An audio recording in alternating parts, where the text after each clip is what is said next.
What's going on, bitches, hoes, and non-binary bros? What's happening, people? What's up, y'all? Can you all see me?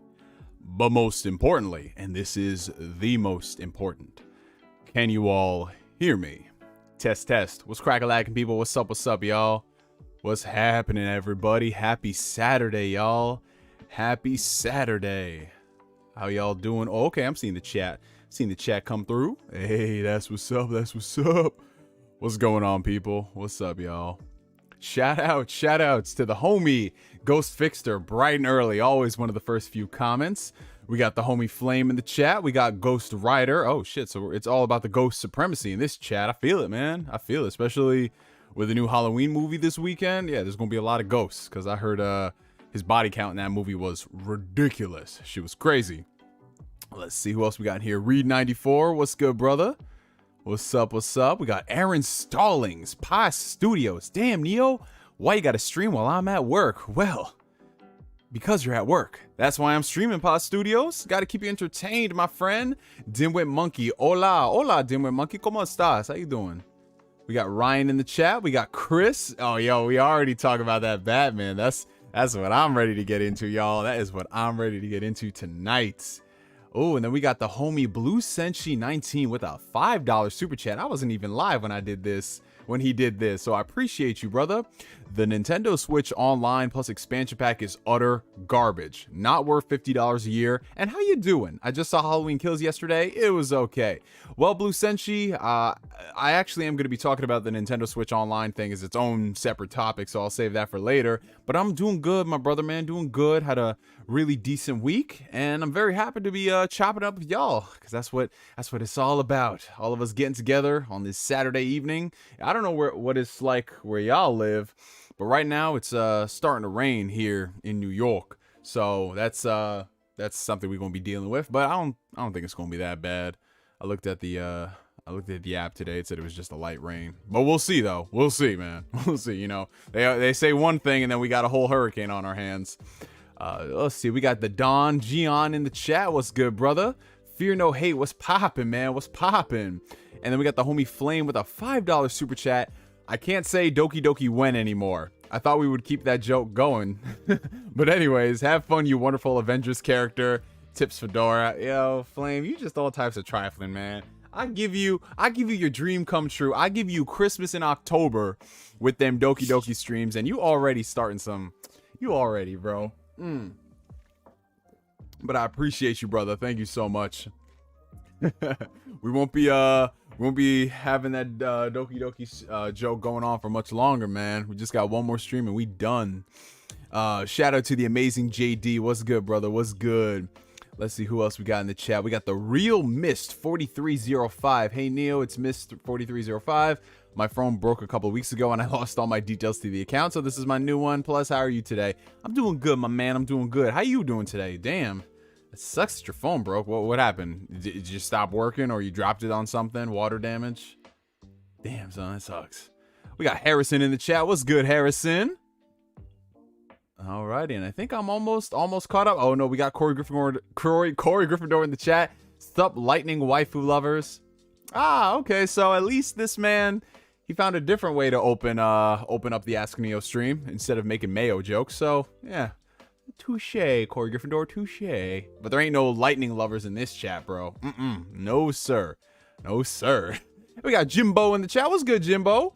We got Pierre the Gamer, who's been a member for 8 months now. That second Batman trailer, though, fuego. What are you looking forward to the Batman film story-wise? Yeah, that's a whole topic in and of itself, Pierre. We're going to talk about that, too.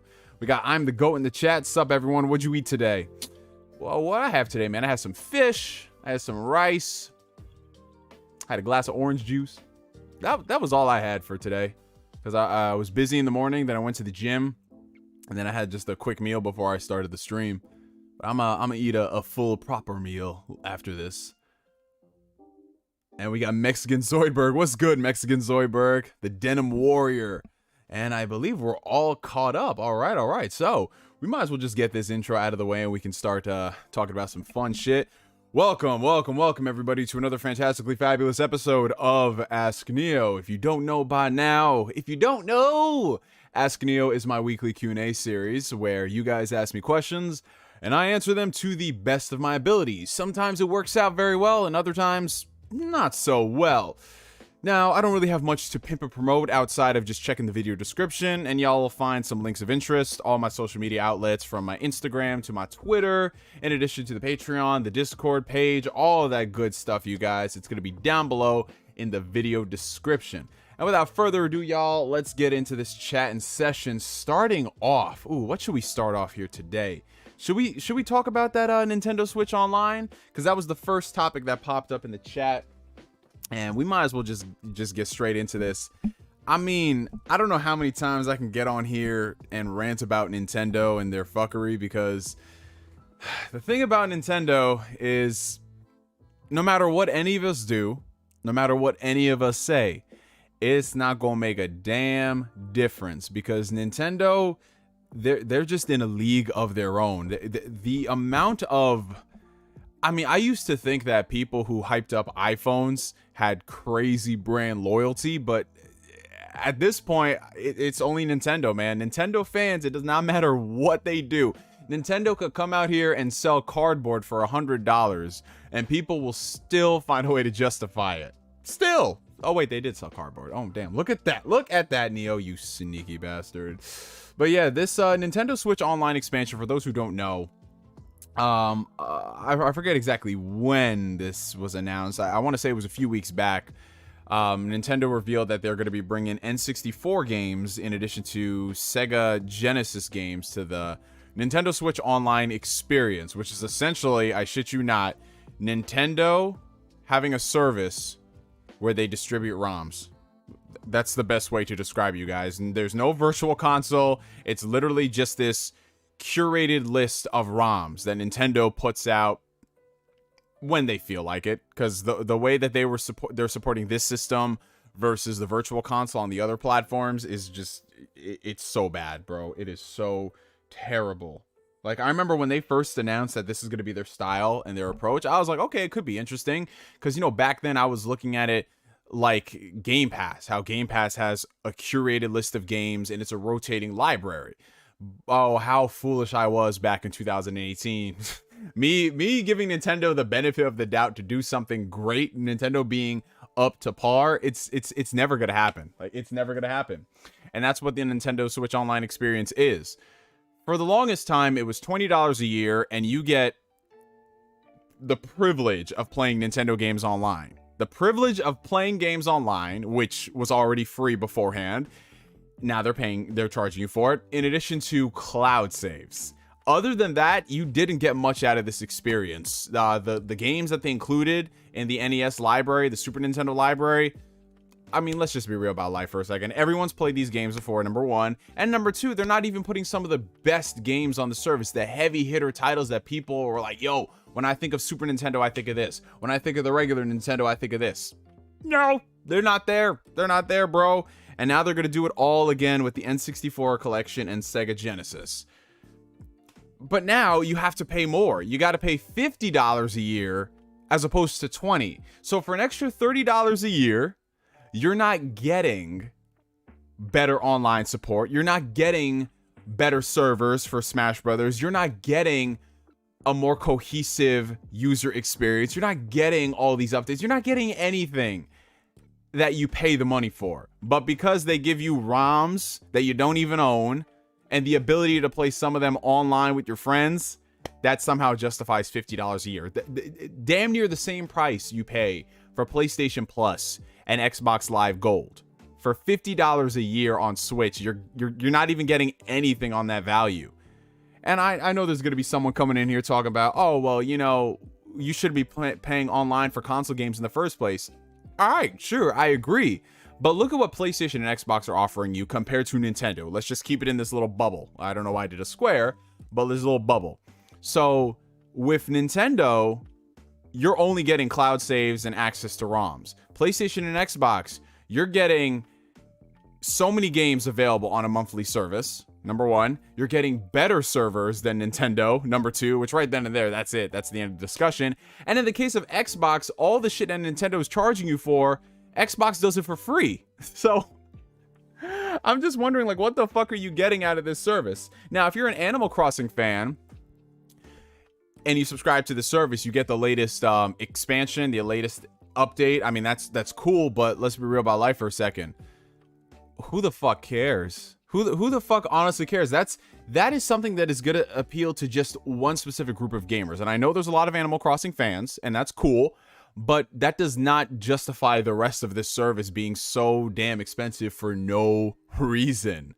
No reason. But, you know, people are going to subscribe to it. Like I say, they're going to subscribe to it because they want to play Ocarina of Time on the Switch. They want to do this. They want to do that. And, you know, I can't stop them from doing that. Just like I can't blame Nintendo for doing this, because Nintendo, they're straight up the Yakuza of the gaming industry, because they can do all of this stuff and it does not matter. No one's going to say anything against them. I'm telling you, that's some powerful dick waving. Seriously. So congratulations to Nintendo on the upcoming launch of the Switch Online Experience 2.0. Congratulations to all the fans who are getting what they want out of this. I'm just gonna sit back and watch the world burn, bro. But yeah, what do you guys think about that? It's just business as usual, in my opinion. It's just business as usual. That's it. Like there's nothing that I could say that could take away from this excitement. I can't sit here and start screaming and ranting. Like, to me, that's only reserved for once a year when it comes to Nintendo. That was the Switch OLED announcement. This, I can't, man. I can't muster up even a morsel of negativity for this. I can't, man. I can't. Congratulations, everybody. Congratulations. According to, I know someone probably brought it up in the comics, but according to some people, the reason why this service is so expensive is because Nintendo has to pay a lot for licensing fees to Sega and some other entities. Why the fuck is that my problem? Why the fuck is that my problem for ROMs, bro? You're a business. Do what you gotta do to make it appealing and enticing for me. But remember, this is not PlayStation or Xbox. They do those things. They shoulder the burden. Nintendo? Shoulder the burden? For the consumers? Man, fuck the consumers. That's what Nintendo says. Because y'all gonna buy it anyway, man. Alrighty. Shout out to all the people who joined in the middle of that little rant session. How y'all doing? Happy Saturday, everybody. What's up, Asbel? What's up, Smile Your Mama? What's up, Angelo? Hey, Patrick. NKDN, what's good, brother? What's happening, people? What's happening? This man said a morsel as if this is a meal. Yeah, Nintendo, it's imaginary food eating over at Nintendo. Ain't no Nintendo fans have ever said, we eating swell. Never. Never, man. Never. We can't be doing that shit.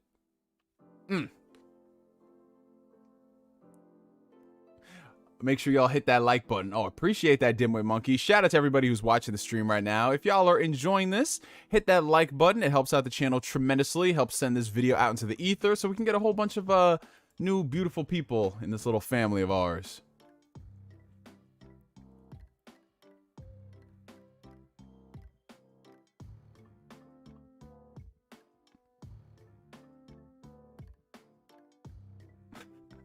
Yeah, like I said, Nintendo, listen, you gotta clap it up for Nintendo sometimes, man. They be finessing the entire gaming industry, and it's working. It's working. I don't blame them. I really do not blame them. Is Metroid Dread worth $60? I feel like it's a glorified indie game. Well, value is always going to be subjective. At the end of the day, it's your money being spent, and if you look at something or you play something and it doesn't really tick all the boxes for you, then it's not going to be worth it to you. Now, the discourse surrounding Metro, wow. I was about to say Metro Exodus for a second. The discourse around Metroid Dread is that there are some people in the community saying that there's no way in 2021 that a Metroidvania game that looks like it runs on the Switch should be $60. And people have thrown around comparisons to God of War and Uncharted and all that stuff. I'm not here for those type of comparisons. I understand what they're saying, but at the end of the day, Metroid lives and dies based off of its gameplay. And the gameplay in Metroid Dread is really fucking good. So for some people out there, they're willing to spend that $60 and play through it multiple times on end. Now, in a perfect world, Nintendo would have tiered prices for their releases, where if there's a game that they don't necessarily need to charge $60 for, they can charge it at $30. But this is Nintendo, the Yakuza of the gaming industry. So, of course, Metroid Dread is going to be $60. And I'm going to be real, I don't care that Metroid Dread is $60 because the game itself, from everything I've seen and all the people I've talked to, the game is phenomenal. And I still have yet to crack open my copy because I'm finishing up Tales of Arise. But I wanted to make sure to go out there and support Metroid, especially on release, so we can tell Nintendo that we want more games like this. But yeah, I mean, some people say it's not worth it. Some people say it's worth it. So at the end of the day, it all comes down to you and your own personal preferences. That's it. Oh, we got a $10 super chat coming in from the homie Purified Storm, aka Grant. Appreciate you, brother. All right, let's get into this. Batman looks dope, and Elden Ring looks like Game of the Year for 2022. It could be one of the best open-world RPGs ever. Elden Ring and Zelda Breath of the Wild in 2022 is insane. Also, what are your thoughts on Metroid Dread? I love how we just talked about that. So, the last part I can answer very quickly. Grant, I have not gotten a chance to play Metroid Dread yet because I'm focusing on one game at a time. I just finished up, what did I finish up recently? Lost Judgment, and then I'm going through Tales of Arise. I'm close to halfway through that game, so fingers crossed by the end of next week, if I put in a lot of time, I should have that game finished and then dive into Metroid. But yeah, man, I mean, the Batman one I'll save for a little later because that's going to be a whole different fanboy session. Elden Ring, some gameplay leaked earlier today. From my understanding, it was Xbox One gameplay, maybe running on the Xbox One X, because I know it was at 30 frames per second, so it was most likely not the newer machines, but it looks pretty solid, man. I mean, honestly, when it comes to From Software and the games that they craft, to me, it's just like an automatic yes. You know, they have yet to miss. I mean, what was their most weakest game? Dark Souls 2? I mean, other than that, they haven't missed, man. They really have not missed, and Elden Ring is just going to take it to a whole nother level with a fucking jump button. Yes, that's what the world needs right now. That's what the world fucking needs. Appreciate the super chat, Grant. What's going on, Maddie? What's up? What's up? Oh, we just got home from a walk. Oh, this man getting that cardio. That's all I'm talking about, Maddie. That's all I'm talking about. Did you hear about the Avowed info from Jez Corden? Yes, I actually did. Shout out to the homie Jez Corden. I think they just finished up the Xbox 2 podcast, so he's probably tired. He's not going to come in here and bully me, so it's good. I'm going to go a whole podcast without getting bullied by Jez and Rand. That's awesome. But yeah, a few days back, Jez wrote an entire article discussing Avowed and a lot of the things that he's heard, and it's looking fucking fantastic from the sound of it. Now, obviously, I'll have to get my own personal hands on it to fully ascertain whether or not this lines up to all the impressions, but from what I'm hearing, it literally does look like that original trailer that was showed off last year, so that's a good sign. And in addition to that, I believe Jez just broke earlier today that IO Interactive's Project Dragon game has been actually in the works. So Microsoft definitely greenlit that, which is very exciting. I can't wait to see what that game is all about. IO Interactive is very interesting because the second they separated from Square Enix, they just started doing whatever the fuck they wanted, man. Obviously, they still do the Hitman games. They just came out with Part 3. They're doing a James Bond game, and now they're doing this Project Dragon. So I love the fact that they're going out there and they're doing all types of different things. That is awesome. And depending on how well this game slaps or how well James Bond slaps, I would not be surprised if IO Interactive is one of the companies on the list for Xbox to acquire. I could definitely see that happening. Alrighty. Let's see. Alright, I'm going to save the Batman talk for a little bit later because I know everyone's excited about it, but I know as soon as we get more people coming in here, they're going to be like, yo, you see that Batman trailer? So, we'll just like DC Fandom did, we're going to save the Batman talk till a little later in the stream. All right, let's see some of the other questions. I'm gonna scroll back at the top to make sure I didn't miss anything, y'all. Oh wow, these compliments, that beautiful voice, that beautiful face and lovely voice are unparalleled. Oh, Jason, you killing me, bro. You're killing me with the compliments, man. Killing me with the compliments, y'all the best. The music is smooth as fuck. Yeah, so for those who are listening to the music, it's probably not that loud for the stream, but the music I got in the background, if you guys want to go check it out, it is called Zelda and Chill 2. Zelda and Chill 2. Just search that on YouTube and you'll have everything there. Let's see. I'm happy to be drawing to Ask Neo. Oh, that's awesome, Aaron. That's great. Yeah, that's the one thing I do love about going to a bunch of different podcasts and chatting sessions. Because to me, I use them as background noise, whether I'm playing an MMO or if I'm just like driving in the car, cooking dinner, maybe both at the same time. Yeah, that's definitely what I do. Let's see. I'm playing Yakuza Like a Dragon right now. My first Yakuza game. Dude, Zoidberg, that is so awesome. Dude, you picked a great fucking game to play. Honestly, you picked too good of a game to play. I'm just gonna be real. Yakuza Like a Dragon, I'm not even lying when I say this. It's a top 3 game for me. Might end up being my all-time favorite just because of that. What they were able to do in one game with a whole new set of characters, a whole new battle system. Like, to me, it gets so many props. I love that game to death, man. It's awesome. Neo, just gotta say, I like whenever your New York accent comes out. Yo, dude, I don't even... It's only when people tell me that my accent comes out that I truly notice it, because I don't even know what I'm saying. I'm just saying like random stuff like New York, and everyone's like, dude, your accent is so strong. Like, man, like, I grew up here, bro. Like, come on now. People always get me whenever I say, like, I can't say New York. New York. New York. It sounds like I'm saying Newark. New York. This is really tough, you guys. New York. I live in New York. People say coffee. Coffee. What else, man? I say New York, coffee. Apparently I can't say room because I say room and it sounds like rum. Oh man. It is what it is, y'all. It is what it is. Cleaning the house and listening to Neo. Nothing wrong with that. Hey, this man killing 2 birds with 1 stone. I like that, David. Yo, this is a sign I'm really getting old, y'all. I cleaned my bathroom a few days ago, and I'm very proud of myself. I'm very proud of myself, y'all. Just going in there and seeing the sink so clean, the toilet so clean, the floors, like, bro. I'm telling you, when you all hit, I don't know what age it is, but I like to say over the age of 25, you start appreciating that stuff that you hated as a kid. So cleaning the bathroom and it being beautiful, great vacuum cleaners, great appliances in general. You really appreciate that shit, man. Holy shit. All right, let's see. Let me scroll back. What do you prefer? Somebody asked me what I prefer.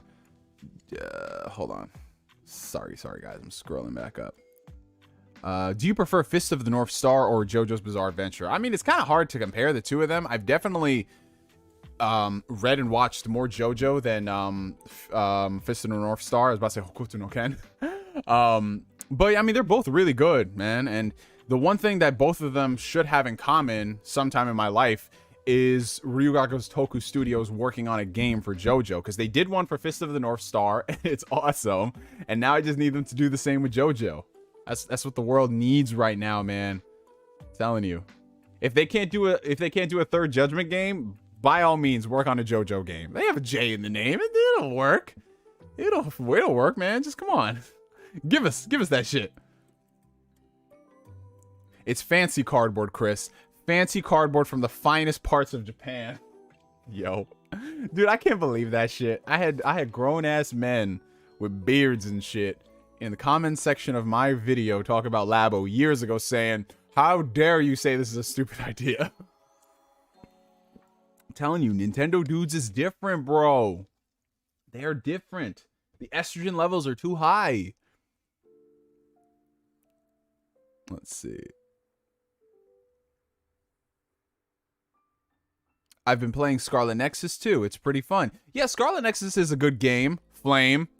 It's a good game. It's a solid game, man. I mean, I don't think it was as good as everyone was saying, but I really enjoyed it. You know, it's got some issues. Obviously, it's very much so the first iteration. You know what I'm saying? It's kind of like that Uncharted 1 to Uncharted 2. Like, where the first Uncharted game is solid, but it's got a lot of issues. I hope the same for Scarlet Nexus. Like, whenever they come out with the next game, dude, That should be fire. Honestly, I wouldn't mind if they did like a Scarlet Nexus game, like for the sequel, where you can play through the entire campaign in co-op and you can string together combos with your boys. Like, that would be a really fun and compelling sequel. I would love that shit. Or at the very least, like, do co-op missions with people, you know, just get a squad of 3 folks. I mean, you probably won't be able to like use any of the characters' individual abilities because they're all human controlled, but still, I would be down with that. We are the Phantom Weirdos. we are on the cruise. Hey, so Neo, tell us, how'd that Thursday night turn out after the Doki stream? This is a Christian YouTube channel. This is a Christian YouTube channel, Flame. I don't know what you're talking about. After that stream, I went to bed. Hey, Johan, how's it going, brother? Good to see you, man. Good to see you. Hey, Neo, is that Demon Slayer game any good? Oh, yeah, so we can finally talk about that Demon Slayer game. All right, here we go. So we're going to get into some anime game bullshit. As many of y'all know, I was low-key, high-key excited for that Demon Slayer game because y'all know I love Demon Slayer. It's a really dope series. And CyberConnect 2, if there was going to be a company that works on an anime game, I'd much rather it be CyberConnect 2 than a lot of these other bozos, with the exception of Arc System Works, but a lot of these other bozos making some bozo games, man. Games for jabronis. But man, what they did with this Demon Slayer game, okay, I'm gonna tell y'all what they did. I'm gonna paint the picture. They excelled at the combat, they excelled at the visuals, and that's it. That's fucking it, y'all. This Demon Slayer game, bro, for $60, you're getting some fook-ass anime game campaign, and not a slight to the Demon Slayer story, but it's the presentation. Like, how do you go from the Storm games and just that level of cinematics and storytelling to what you did in Demon Slayer with this weak-ass running around for no reason? Like, bro, I'm sick and tired of, like, some of these games where they... Dude.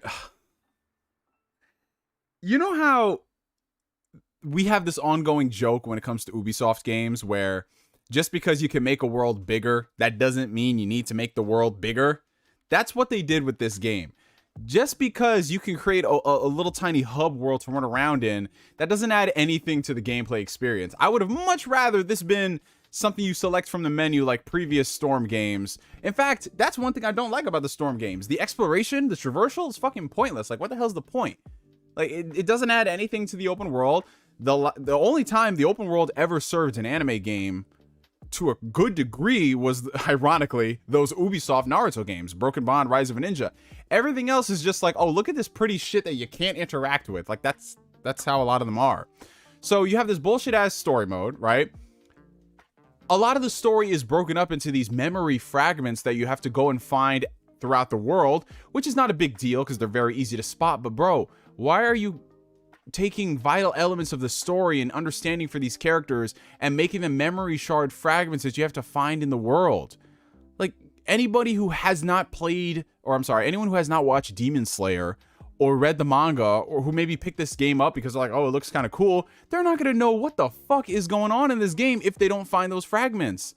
And the way that the story is told, it's this, like, sometimes they'll have cutscenes, other times they're told with the stills and the voiceovers, and I'm like, bro, it's 2021. Why are we still doing this shit from 2005? Like, did all the budget go into Dragon Ball Kakarot? And that game didn't even have that big of a budget. And Demon Slayer was like, shit. Like, you know what I'm saying? So honestly, like, this Demon Slayer game, the combat is fun. I like playing as the very limited roster of characters, but just, oh, let's talk about the online for a second, bro. No lobbies, no spectator mode.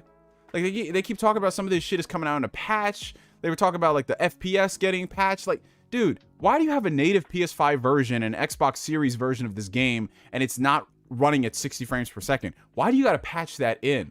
Bro, this game is a fucking, I mean, all anime licensed games are money grabs, but this game specifically, bro, very lacking, very half-baked. Honestly, guys, y'all can go ahead and spend the money however you want, but bro, this Demon Slayer game, you got to know these things going into it before you drop the money, because that campaign it's gonna be over and done with, and then all you got to do is just fight with these characters, and that's it. You have a story mode and you have a versus mode. You don't have anything else.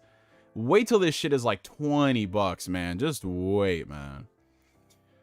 Okay, anyways, we have a couple of super chats that came in between the ranting. We have a $5 super chat coming in from the homie Purified Storm. Thank you, Grant.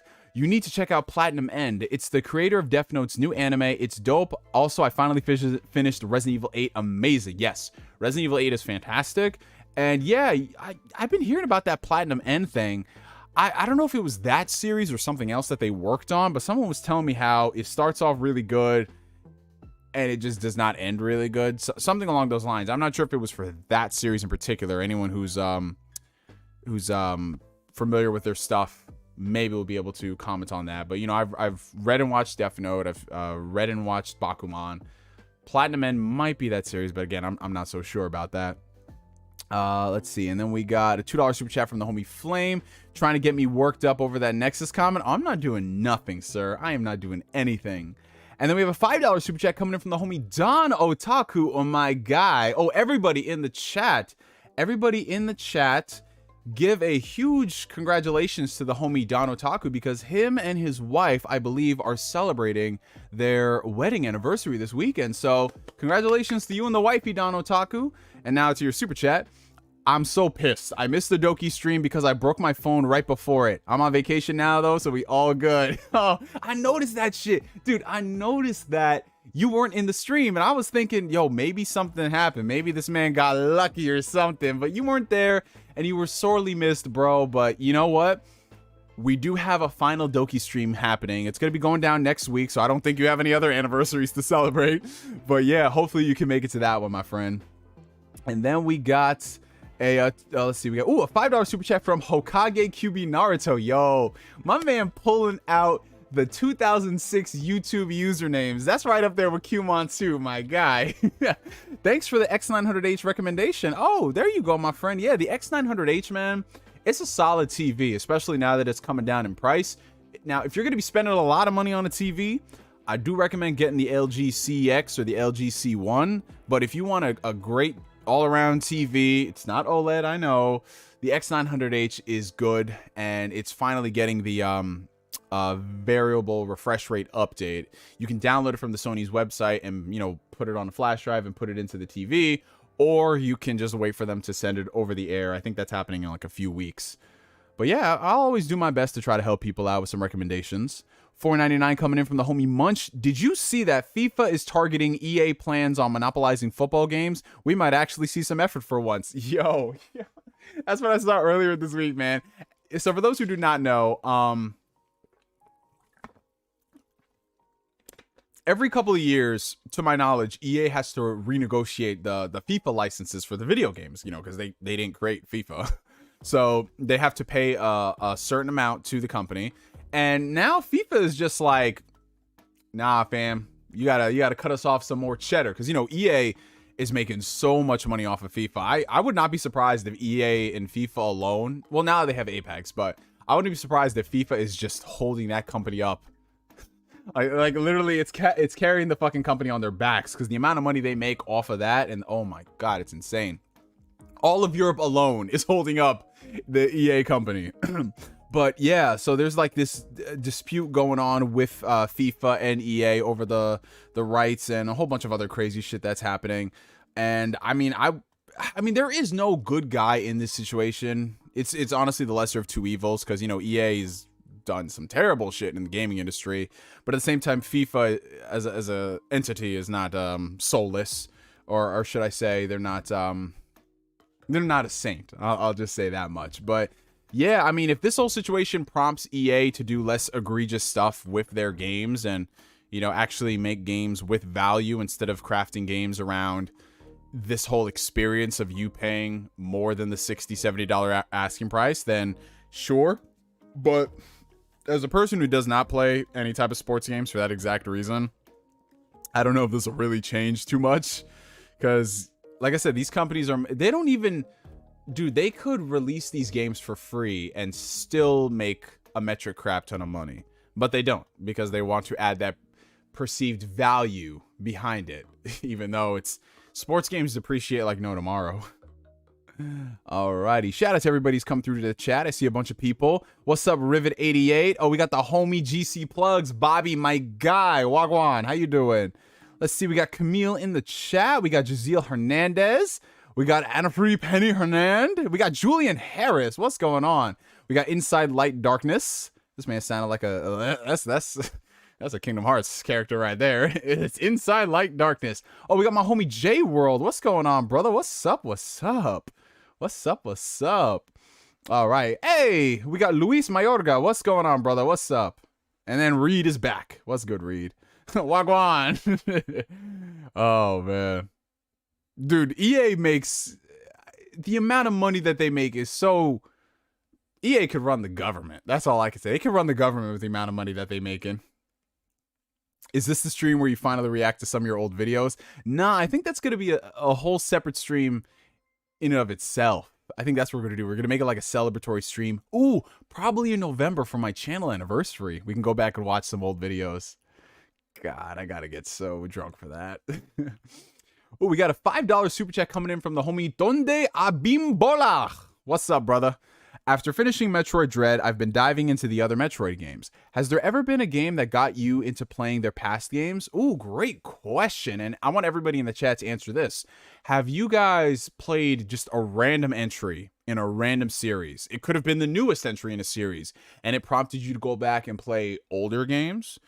The one series that does come to immediate mind for me would definitely have to be Fire Emblem, because like most people in the States, my first Fire Emblem was Fire Emblem on the Game Boy Advance. But anyone who lived in Japan would know that that's not the first Fire Emblem. There was a whole series beforehand. So that game for that series is what got me into playing some of the older Fire Emblem games. Now, a lot of them I did have to emulate and deal with translations, because a lot of those never got localized. But, you know, fans do their work as far as trying to bring these games over and do it themselves, because, you know, Nintendo unfortunately is not going to do that. So Fire Emblem is one that comes to immediate like the first thing that pops into my head. Other than that, honestly, any series that started from before I was born, really. So Final Fantasy is one of them. I mean, my first actual Final Fantasy game that I played, I'm talking the first time I ever experienced a Final Fantasy game, was Final Fantasy X on the PlayStation 2. I did not start out with 7. I did not play Final Fantasy 7 until like 2009, 2010, when they put it up on the PlayStation Store. So for me, playing Final Fantasy X and then going back and playing through all the older entries, 7, 8, 9, Final Fantasy 6, which is, in my opinion, is the best Final Fantasy game. That's another franchise. Let's see. Trying to think. Ooh. So this is going to be weird. The Wolfenstein series. I got into the Wolfenstein series with the release of Wolfenstein 2009. Not Wolfenstein The New Order, but Wolfenstein 2009. I believe it was published by Activision. I remember renting that game, and I was like, oh, this series seems interesting. Now, I don't really remember if I enjoyed that particular game that much. I mean, it was fun for a weekend. But then I went and I played through all the older games, and I was like, huh, this is very different from what I was playing here. So yeah, that's another series that comes up. Let's see.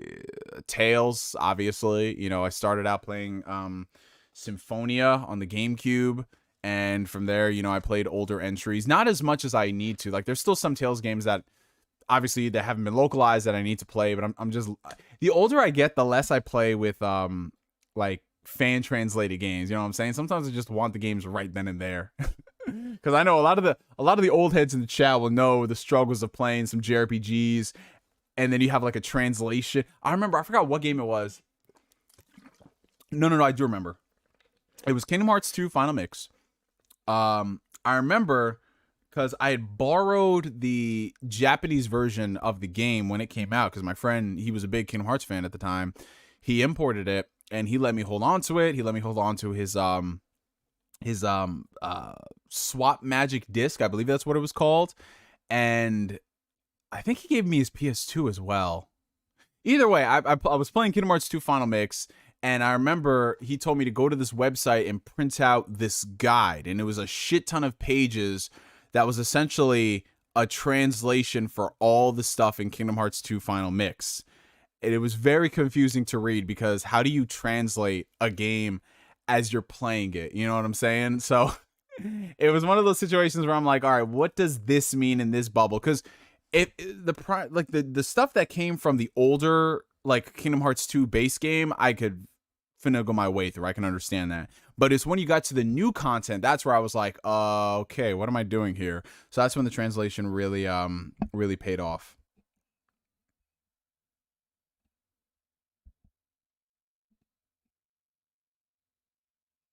Yeah, bro, them Trails games got a lot of text in them. Them Trails games, bro. Let's see. All right. All right. So Jaziel Hernandez says, "Hey Neo, have you played Splitgate by any chance? I just played this hidden gem recently, and it's basically a fusion between Halo and Portal gameplay." No, I have not tried out Splitgate, but I've heard a lot of really good things from people, especially those who do love Halo and Portal. If anything, I'll probably check it out at some point. It's just that there's so many games in my repertoire as is that, I mean, just finding time to play the Halo Infinite Insider Beta was a struggle for me with everything going on. But I've heard a lot of good things about it, and it doesn't seem like it's going away anytime soon. It seems like it's going to continue growing, and they I think a really big investment in the company. So it's we're gonna see a lot of good stuff from them, hopefully. Hey, what's up, POTC? How you doing, man? This man said, time to get zooted, though. Hey, I feel it, bro. Well, actually, I don't feel it because this is a Christian YouTube channel. We don't... What are you talking about? Is that wacky tobacco? Are you smoking da ganja? Mm-mm-mm. Speaking of Kingdom Hearts, do you think Kingdom Hearts will get to Switch natively? Well, it's funny you mentioned that, Chris, because I think the Kingdom Hearts brand manager, brand producer, one of the people over there, basically, they did that whole thing where it's like, if people are vocal about something, maybe we'll think about it. And to me, that's just so disrespectful. Like, dude, games sell on Switch. We know that. You guys aren't natively porting Kingdom Hearts to Switch because you don't want to do it, because it's time consuming. And yes, it is time consuming. Game development is time consuming, especially when you have to port all of those games to what's essentially mobile architecture. Of course, there's going to be some hurdles, but there is no way on God's green earth that all of those games can't run on the Switch. Kingdom Hearts 3 and 2.0 are the ones where I'm like, okay, maybe you got to put some work into the ports. Maybe that's going to take a lot of time. I understand that. But everything before that? Nah, fam, I don't believe it. And it's going to be really sad if they release native versions of Kingdom Hearts on the Switch after everybody bought those cloud versions. That would be so disappointing. But we'll see what happens, man. That's going to be so hilarious, though. Are they going to sell both of them on the store at the same time? You can buy the cloud version and you can buy the native version. $5 super chat from Purified Storm. Sora and Smash on Monday. Insane. Dreams do come true. What are your thoughts? Fantastic. If there ever was a character that has such magnitude for the finale of Smash Bros. Ultimate, Sora is definitely up there, and I'm surprised that they made it work. Obviously, there was a lot of legal red tape, and if you guys look at the inclusion, it's literally just Sora from Kingdom Hearts. There's no type of Donald or Goofy assist, none of that, because that's just more red tape that Square Enix, I assume, does not want to deal with, especially going forward, man. Whenever they gotta like re-release these characters, that's gonna be another hurdle to overcome. So yeah, I mean, I'm excited for it. I'm not really going to play Smash Bros. Now that Kingdom Hearts representation is there. Smash Bros. Has always been a party game for me. I play it whenever we have friends over at the crib, or, you know, it's New Year's and we having some drinks. Like, that's what Smash Bros. Is to me. I don't play it competitively. I don't play it casually either. So it's literally just a once in the blue moon kind of game. But I'm excited for everybody because what they've done for this game is insane. The lineup, the music, all of that. Dude, Sakurai deserves some rest. But not before we get Waluigi in the next one. Because Waluigi got robbed. Yes, he did. Yes, he did. Hey, Neo, do you recommend I get a Nintendo Switch? I haven't gotten a Nintendo Switch, and I really want one for Black Friday. I mean, honestly, Julian Harris, if you want a Switch and there's a lot of games that you want to play, then definitely go for it. That OLED model is really crispy. I know it costs a little more at $350, but, you know, it's the best way to game on the Switch. And the Switch has a really good library so far, man. I mean, off the top of my head, obviously, a lot of the Nintendo first-party stuff is solid. Breath of the Wild, Fire Emblem Three Houses, Astral Chain, Fire Emblem Three Houses, Fire Emblem Three Houses. You know, those are just a couple of my favorite Switch games. Fire Emblem Three Houses just came to mind again. Those are really good. And then there's a lot of indie games, a lot of games that are on PC, that are on the Switch, that aren't on other consoles. And it's a nice little portable machine, man. I'm not gonna lie. Get used to paying more for your games, though. I will say that, Julian Harris. The Switch is not a cheap machine. It is not. You got to buy the system. You got to buy an SD card. You got to get yourself a screen protector because you're taking it out and about. You got to deal with the fact that a lot of these games on Switch are more expensive for no fucking reason. But it's a solid machine. Sora had more right to be in Smash Bros. Than Cloud. Hey, why can't we just share the love to everybody, my friend? All of us. Yeah, that Kingdom Hearts being Cloud only on the Switch is fucking bullshit, man. It's bullshit. You really like Three Houses. Do I don't know. I just said Fire Emblem Three Houses one time. Come on. Let's see. Have you played the Crisis Remastered game? No, I haven't. Crisis, you know what the weird thing about Crisis is? Crisis is that series where, like, I enjoyed the games in the series. I like it, but I'm not crazy about it. So when they announced Crisis Remastered, I was like, yo, that's dope. All right, anyway, back to your regularly scheduled programming. I'll probably get it when all three of them are on sale for $20. But I ain't in no rush. Like, yo, Crisis campaigns changed my life. They're very pretty games, great gunplay, but I'm good. I know my boy Solid Rev, shout out to him. He's all over them remasters, man. He loves it. I'm so happy for Rev.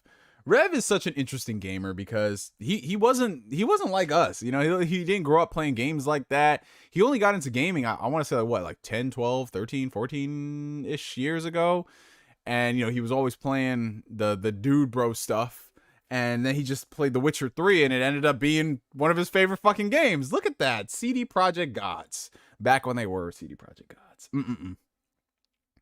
Let's see. Yeah, so we did already talk about the Nintendo Switch Online experience, and for those who are asking. Let's see. Are you going to buy the N64 controller for the expansion pass? Oh, D'Angelo. Oh, God, no. I don't have the will to spend that much money on one of the worst controllers in gaming. Oh.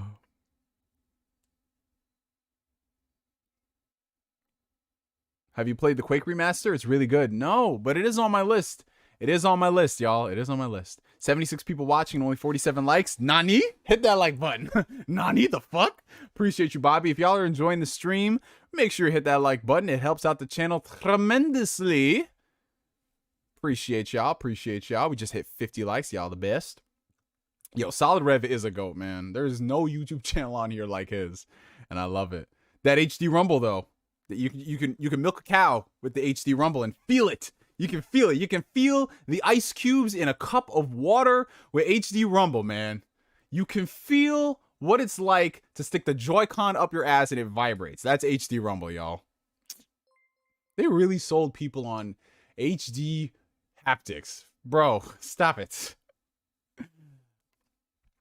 What they were hyping up with HD Rumble, that's what the DualSense is. The DualSense is that perfected. $5 super chat from Purified Storm. I beat Persona 5 in 2020. I'm currently playing Persona 4 Golden on PC and trying out Trails of Cold Steel. By the way, which Fire Emblem remake is coming? Fire Emblem 4 or Fire Emblem 6? Yo, this man Grant is all up in them JRPGs. I see you on Steam, bro. I see it, bro. Yo, you got some quality shit right there. As far as Fire Emblem remakes, I just want all of it, man. I want all the Fire Emblem games on Switch. I want all the DS ones. I want the Game Boy Advance ones. I want all the older ones, man. Bro, Nintendo is sitting on a literal treasure trove of greatness. All they got to do is just translate them. I don't need them to be in 4K. Just translate them and put them on the Switch. Just why do I expect these things from Nintendo? Why do I expect Nintendo to give me what I want? It's sad, bro. It's so sad being a Nintendo fan at times because they put out an amazing game in Fire Emblem Three Houses and they don't do fucking else. God. I can beat up Waluigi in a real fight. That's an interesting comment for somebody to say. What's up with this Waluigi aggression, Corey Gryffindor? What's happening with that, bro? I just want Broken Bond back compat. Yo, you and me both, Reed. What's up, Trapped in My Psych? This question is probably going to start a war, but do you prefer old gen anime or new gen anime? Chris, I don't know what constitutes as old gen anime versus new gen anime, because depending on who you talk to in every decade, there's going to be a different type of definition of old versus new. So if you talk to somebody who was born 10 years before me, they might say that the era of anime that I enjoyed, which was a lot of mid 2000s anime, they might say that that's trash because there was just a different level of anime or different genre of anime back in the day that we don't really see nowadays. We don't see a lot of giant robot shows. We don't see a lot of really visceral, I don't want to say realistic's not the term, but like a lot of visceral street type anime. Everything is just high fantasy for the most part, which is fine. That's cool. But every now and then you just do want something that's real. So I don't know, like for me, my definition of old school anime is anything before the mid 2000s. So that's watching stuff in the 70s, the 80s, the 90s, things like that. Whereas newer anime, to me, honestly, newer anime starts post 2010. That's when a lot of the new shit, the last decade of anime. So I mean, I can't say that I prefer one over the other because every year there is an anime I do enjoy somewhat, and it does tick a lot of boxes. Like just this decade alone, there's been a lot of anime I enjoyed. Genre-wise and diversity, I think old school anime definitely had that on lockdown, and there was more interesting stuff happening, but that doesn't disqualify a lot of newer stuff from coming out. You know what I'm saying? Like I know a lot of big sci-fi fans, sci-fi anime fans, they're sad that they don't get as much stuff compared to what they did back in the day, and I totally understand that. But I think that's just entertainment in general. You always find people who say, well, music's not good now or movies aren't good now. I mean, there's always going to be things that are of the zeitgeist, things that are really popular with the general population, and that's just something we have to expect. So I don't know, like I'll always find something new to watch. I will say this though, I'm not a fan, and you guys know this because I don't shut up about it. I'm not a fan of this whole cutesy moe ecchi shit that's been going on. I'm not a fan of this normalization of weird incest that's going on in anime. I'm not a fan of all that weird stuff like, oh, this really cutesy chick is actually 900 years old, so it's okay to do lewd stuff like that. That degenerate shit I'm not a fan of. So if I had to say one better than the other, I would definitely say back then compared to now. Mech shows were way better compared to how it is now. Too much CG. Yeah. And that's just another thing. Not as much hand-drawn stuff. Hand-drawn animation still supreme. And I know it's very hard to do, but bro, a hand-drawn show holds up a million times better than a show that has experimental CG. I hate that shit, man. Experimental CG does not age well. Reboot Megas XLR, I wouldn't mind that if they did like a revival of Megas XLR. Have you seen The Rising of Shield Hero? It's been on my list. It's in my queue. I just haven't gotten a chance to check it. G Gundam is still the best Gundam. G Gundam's great. It's really good. But the Iron Blood Orphans is actually awesome. $2 super chat from Flame. Reject Moe. Return to Noragami. Third season. Never. Dude, Noragami is so fucking underrated, man. And that intro, what's the I don't I think it's the second intro. Hey Kids, oh my god, it's one of the best anime songs I've ever heard.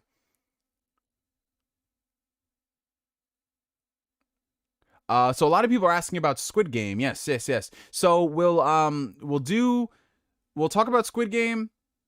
We'll do the super chats, and then we'll go straight into discussing DC Fandom, because I know a lot of people want to discuss it.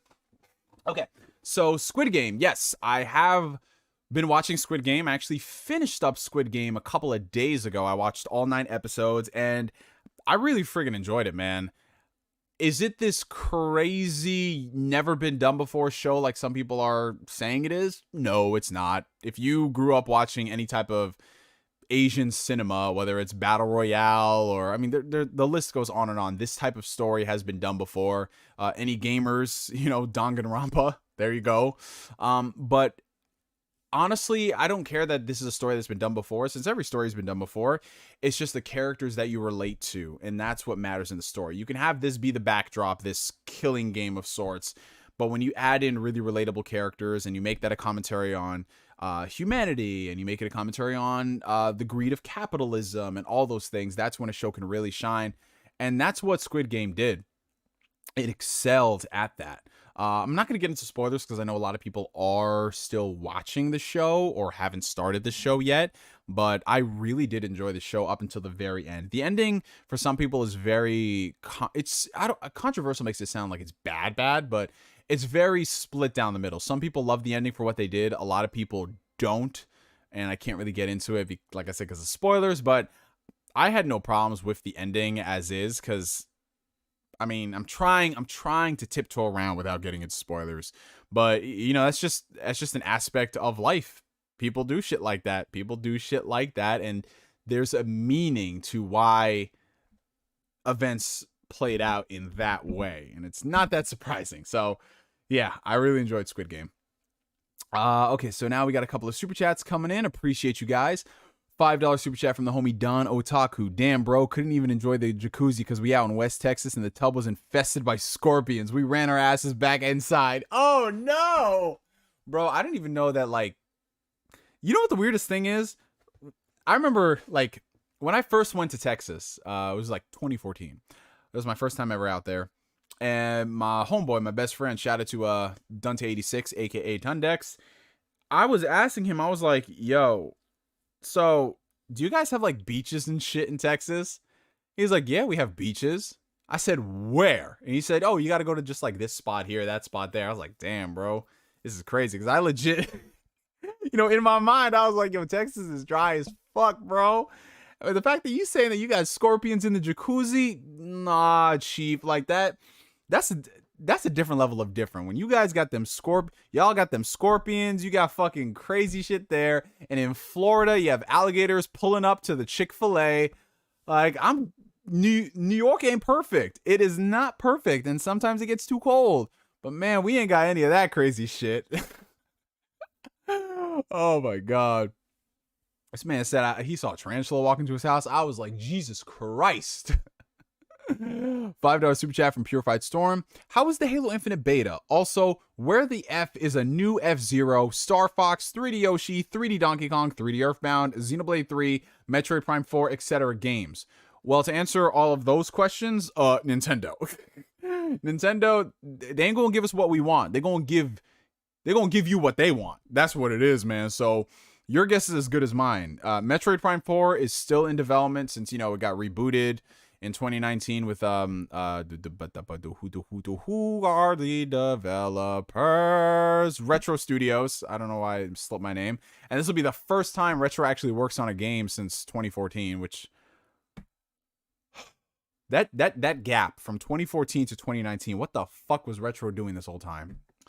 But yeah, they're doing Prime 4. I mean, I feel like it is a little weird that we're going on 3 years and they haven't shown any gameplay.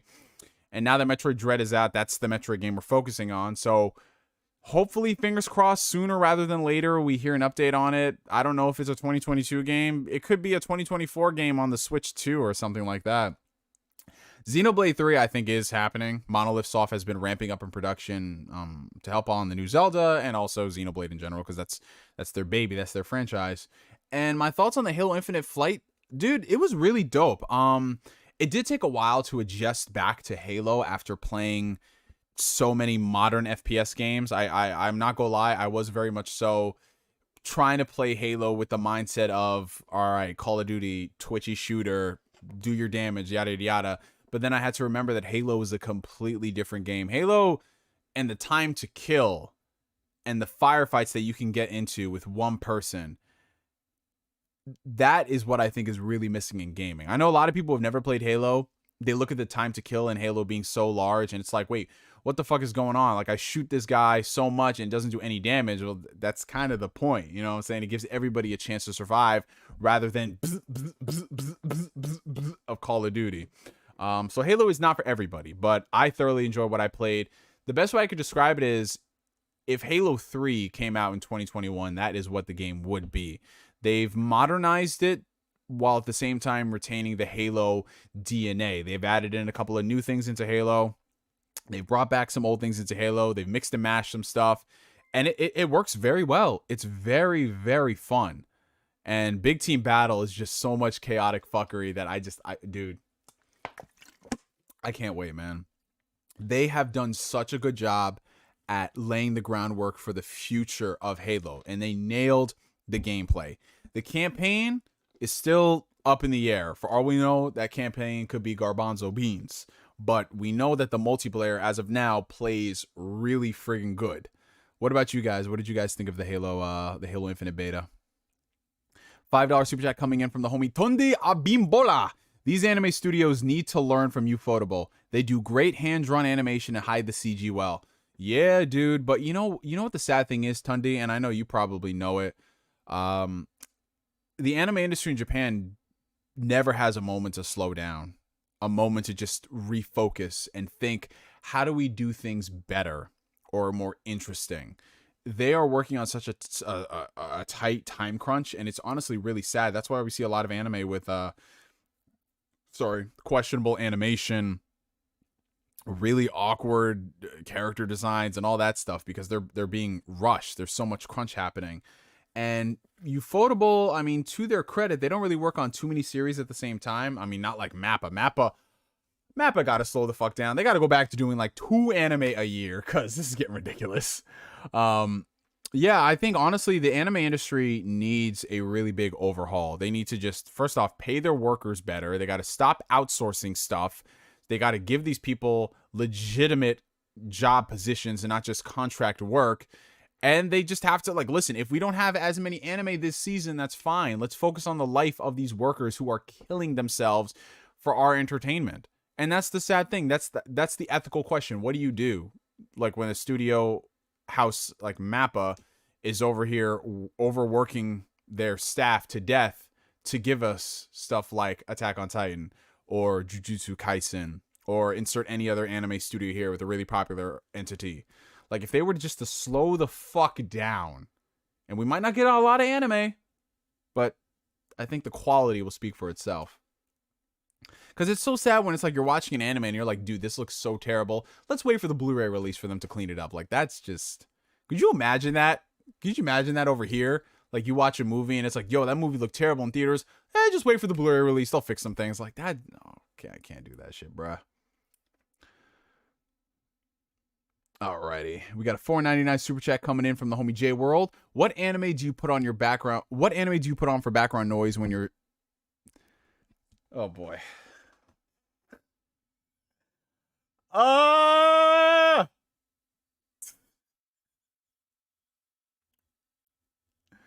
Yo, this man. All right, here we go. Here we go. Asbel, just letting you know, bro. What anime do you put on for background noise when you're smashing / having bedroom fun? For me, it's Yu-Gi-Oh! GX.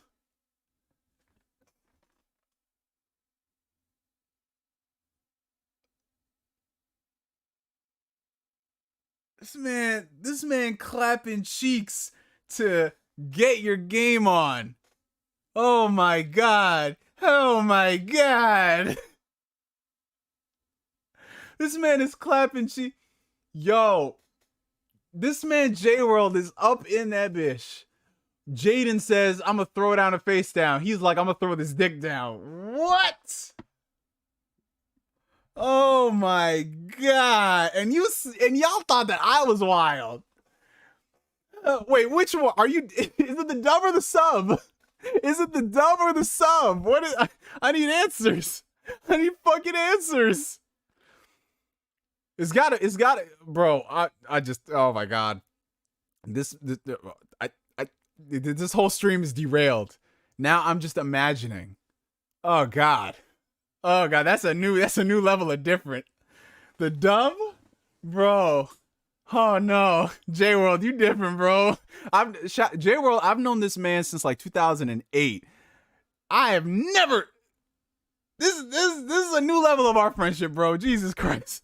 He said, this is why I love these Ask Neo streams. I'm telling you, where else are y'all gonna get this random fucking entertainment, man? Oh my god. This man said, yo. Alright, okay, let me answer his question. I don't put on any anime as background noise. Honestly, I don't really put on a lot of shows as background noise, because here's the thing.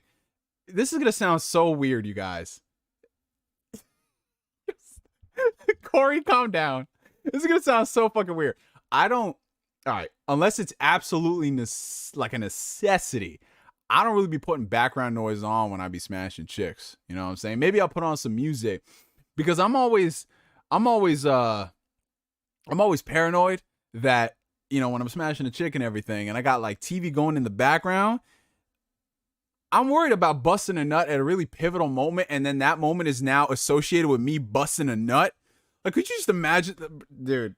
Could you imagine if you put on fucking Daredevil season 3, the whole Wilson Fisk versus Wilson Fisk versus Kingpin, Wilson Fisk versus Daredevil thing at the end, and you clapping cheeks and you bust when Matt Murdock says, "I beat you," like that is in my brain for a different reason now. Holy shit.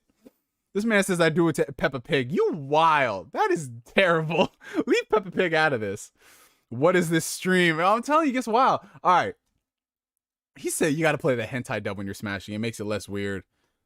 I think you're onto something. That's true. All right.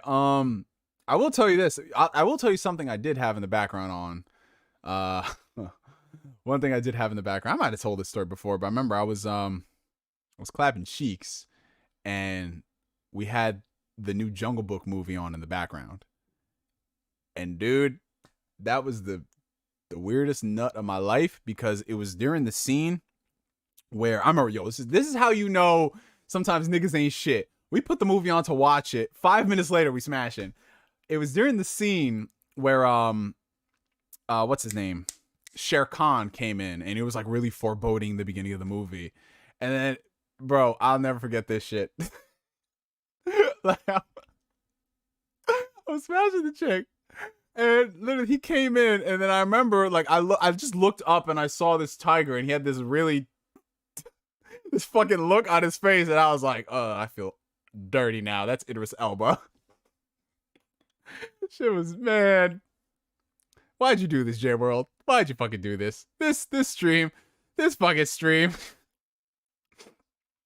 279 super chat from Leon. Neo, you look like a Chad version of Steve Urkel. Oh, I appreciate that. Thank you, man.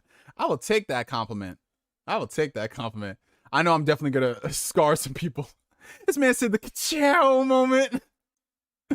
Well, Neo's a furry nutty in the jungle, but hey, no, don't you start that. Don't you start that. Hell no. Hell no. The TV is for consideration of whatever family you got in the crib. True. But man, I'd rather put on music or some shit, bro. Cause man, bro, you see this man said, imagine Chris Nolan's Batman theme song on the, oh my god, dun dun dun dun dun. Hey, I'm not gonna lie, you could clap cheeks to that. Boom, boom, boom, boom, boom, boom. Yo, we are a bunch of fucking deviants. No. Don't you start this furry shit. No. Context. Music making it too hot. Hey, listen, man. It's gonna be hot regardless, Bobby. You know how that go, bro. Oh my god. Maybe remember to like this very Christian stream. Yes. Like this Christian stream, you guys. Shout out to everyone who's watching the stream right now. If you're enjoying this, hit that like button. Our next milestone is going to be 70 likes. All right. So we got a $1.99 super chat coming in from Munch. Did you see the Xbox mini fridge is $100? Yes, I did. So you guys, if you're not aware, we did finally get pricing and pre-order details for the Xbox mini fridge. We memed this into existence and it's coming out soon. I believe the pre-orders are... It's going to be happening very soon. I don't know the exact date, but it's $100 for this mini fridge. And yo, I'm fucking excited. I don't even need a mini fridge, but I fucking want it. I want this mini fridge. Like, if I had a man cave, I would definitely put the mini fridge there. But I don't know. I might find some space in this room. Yeah, a little mini fridge. Put some seltzer waters in there. Shit. Anybody gonna be getting that Xbox mini fridge? I definitely want it. We got Marcus Doyle Terrell coming in, a member for 16 months. My man. What do you think about the girl on Twitter who shut down the guy asking if she was wearing a Mortal Kombat shirt? Oh, yeah, I did see that thread. All right. So for those who are not aware, there was this tweet that went somewhat viral on Twitter of this girl in the gym. She was working out on the treadmill, had her headphones in and everything, minding her business, and a guy was like waving her down, pointing at her shirt. She took off her headphones and she was like, well, the shirt she was wearing was Mortal Kombat, I believe, right? I don't know. I thought it was Street Fighter for a second. But yeah, you know, it was that. And, you know, he was waving her down and she was like, oh, do you play? And he said, no, I was just commenting on the shirt. And she was like, oh, okay. She puts her headphones on and she put max volume to not be disturbed. And I look at that and I'm like, on the one hand, I get it. As someone who's in the gym and someone who gets accosted by a bunch of weird ass fucking dudes on a day. Bro, I'm telling you. That meme about going to the gym and there just being some weird ass people there, that is fucking true. Some dudes be going there as a social experiment to talk to people. And I'm like, bro, I'm not gay. Leave me alone. You know what I'm saying? Like, you know I'm straight. I told you I'm straight. I'm not gay. Leave me the fuck alone. That's what I got to deal with on a damn near daily basis with some of these dudes, right? But, like, I get it from her point of view. Like, she's working out, she's got her headphones on, she's minding her business, and someone comments on the shirt. I understand that when you're in the zone, you don't want people getting in your place. I get it, truly. But at the same time, if someone's just complimenting your shirt, all you got to say is, oh, thank you for that. Put your headphones on, move back into the business. That's all it is, bro. Just 2 seconds out of your day to say, that's it. That's it. That's all it is. So yeah, I don't agree with that whole notion. Like, how dare this person talk to me? But at the same time, I'm like, it's not a big deal. It's literally 2 seconds of your day. That's it, man. That's it. Now, that being said, I'm not the type of person who stops a woman if she has headphones on. The only time I ever stop a woman at the gym is if I need a piece of equipment. You know, like, so sometimes there's some chicks in the gym who just spend way too much time doing nothing at a machine. And I'm like, you done? That's the only time. But yeah, if I'm not going to try to go, I don't really try and mac at the gym, man. It's a waste of time, bro. You just say your highs, your hellos, and go back to business, man. If you want to mac, go to the grocery store. That's what you fucking do.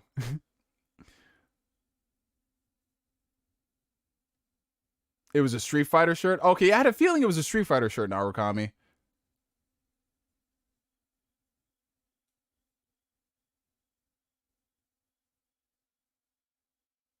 It's super creepy when other guys take pics or record you while you work out. Bro, I'm telling you, there's a whole bunch of fucking creeps at the gym. Like, bro, go to Pornhub and get yourself a nice subscription. I'm telling you, you can get all that 4K greatness. Not that I would know anything about that. Because, you know, I'm a Christian YouTube channel. The only thing I look up is Bible study. That's what I do. That's what I pay my subscription for. Have you played Season 8 of the Master Chief Collection? It's a new patch. I have not, Nick. I don't really play the Halo Master Chief Collection on a regular basis. I literally only do it every now and then when I'm gaming with friends. I don't really play any ongoing game competitively. 4K Bible study. That's what I'm telling you, man. That is what I'm telling you. Listen. The devil works in mysterious ways, and every single time, I try to find a way to fight him. That clip could end up on Twitter out of context, Neo. I know, Don. I know, bro. All right. Okay. So now that we've talked about some degenerate shit, and now that we've talked about that, and we're caught up to the super chats, let's dive into DC Fandom, y'all. Let's talk about DC Fandom, because finally, after a year and change since the last one, we've got another DC Fandom. And I was very much so looking forward to this for one particular reason more than any, and that is a brand new look at the Robert Pattinson Batman movie. The last time we heard about this movie and we saw anything of like concrete substance was at the last DC Fandom. That was August of 2020, and we finally got a new trailer. And it okay, before I get into the trailer, I want to talk about the DC Fandom event as a whole. DC Fandom, with the exception of a couple of announcements and a couple of deep dive looks into stuff, DC Fandom was some bullshit, bro. That thing did not need to be 4 hours long. Like, this is when you're subscribed to like a big page like Marvel or DC, and they do these little tiny featurettes about, hey, let's talk about all these kids and why they like Wonder Woman and all this shit. And you have that as a video, like the impact of superhero characters. Like, that's the video. Yet they're doing that with grown-ass adults. Like, bro, if you do not have anything important to talk about with Wonder Woman, do not spend however much time they spent, 10 minutes, with this conversation between Patty Jenkins and Linda Carter talking about some bullshit, bro. And it ends off saying, we are doing Wonder Woman 3, you guys. We can't tell you anything about it, but we're doing Wonder Woman 3. Like, bro, if you don't have anything of substance, and by substance, I mean a first look, an animated series, or a video game for Wonder Woman, do not talk to me. Do not fucking talk to me, bro, because y'all did her dirty in Wonder Woman 1984. Zack Snyder saved her in the Snyder Cut. And now we're just over here like, your Wonder Woman, so we just gotta wait a couple of years for a new movie. No animated series, no animated movie, no video game. Like, I guess that doesn't exist over at DC. The only characters that get video games worth a damn have to be from Gotham City or related to Gotham by association. So there was just a whole bunch of bullshit ass filler in between that really doesn't fucking matter. And I'm not trying to discredit the shows and the movies that I didn't care about. It's not that at all. But when you post an event, like when you host an event, what's up, Gundam? When you host an event, you gotta factor in pacing into the mix. You know, and if you take, like, the fact that they left the Batman trailer for last means that all the other shit they got going on, they knew it was not important. Because if they put the Batman trailer in the first 20 minutes, niggas would have checked out afterwards. Those views would have dropped, and there's a reason.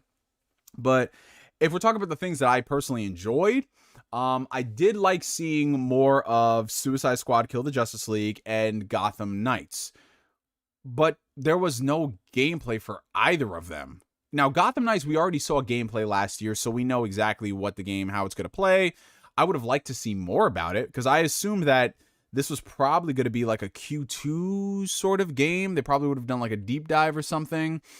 But they didn't do that. They just showed that, hey, the Court of Owls is indeed the big bad of this video game. So, cool. I mean, I like the Court of Owls. I'm interested to see this story, but the main meat and potatoes of these kind of games are going to be the gameplay, because it's a co-op focused game. They said they're going to be supporting it long term. So, you know, like, I need to see the stuff that matters, and I didn't here. Same, Suicide Squad Killed the Justice League is the one I'm actually more, I got a bone to pick with, because I like the vibes of the trailer. I think it looks great. What the fuck is this game supposed to be? Like, bro, it's been an entire year and they come with another animated trailer. You know, like, this looks like it's in game versus last year, which was CGI. But you don't tell me what this game is going to play like at all.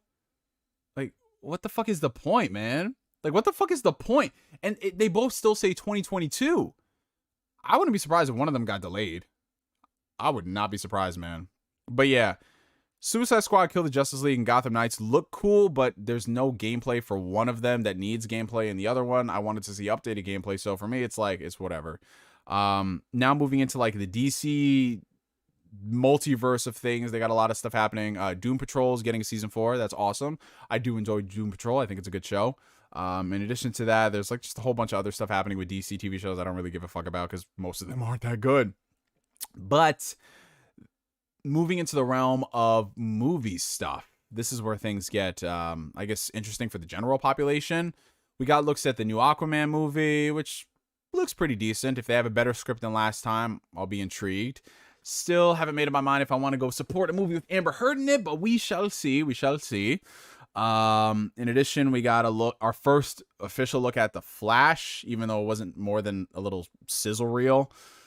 I'm not really sold on them doing the Flashpoint story. I know everyone likes to say that, well, it's going to be a way for them to soft reboot the DCEU, sure, maybe, but at the end of the day, the only thing that really excites me about this Flashpoint movie is the fact that Michael Keaton is coming back as Batman and Ben Affleck is returning as Batman. Like those, and it's crazy because I'm always that person saying, oh my God, give us movies with other characters other than Batman, but nothing about this iteration of the Flash, the Ezra Miller Flash, he hasn't done anything compelling enough. Like his best moment was this, the Snyder Cut scene where I'm not going to get into spoilers because I know some people haven't seen it, but his best moment was in the Snyder Cut. Other than that, I don't care about this iteration of Flash. They haven't done anything with this iteration of Flash because he hasn't had his own movie. And now for his first movie, they're doing Flashpoint. It's like, it would be like Tom Holland's first Spider-Man movie was Spider-Verse.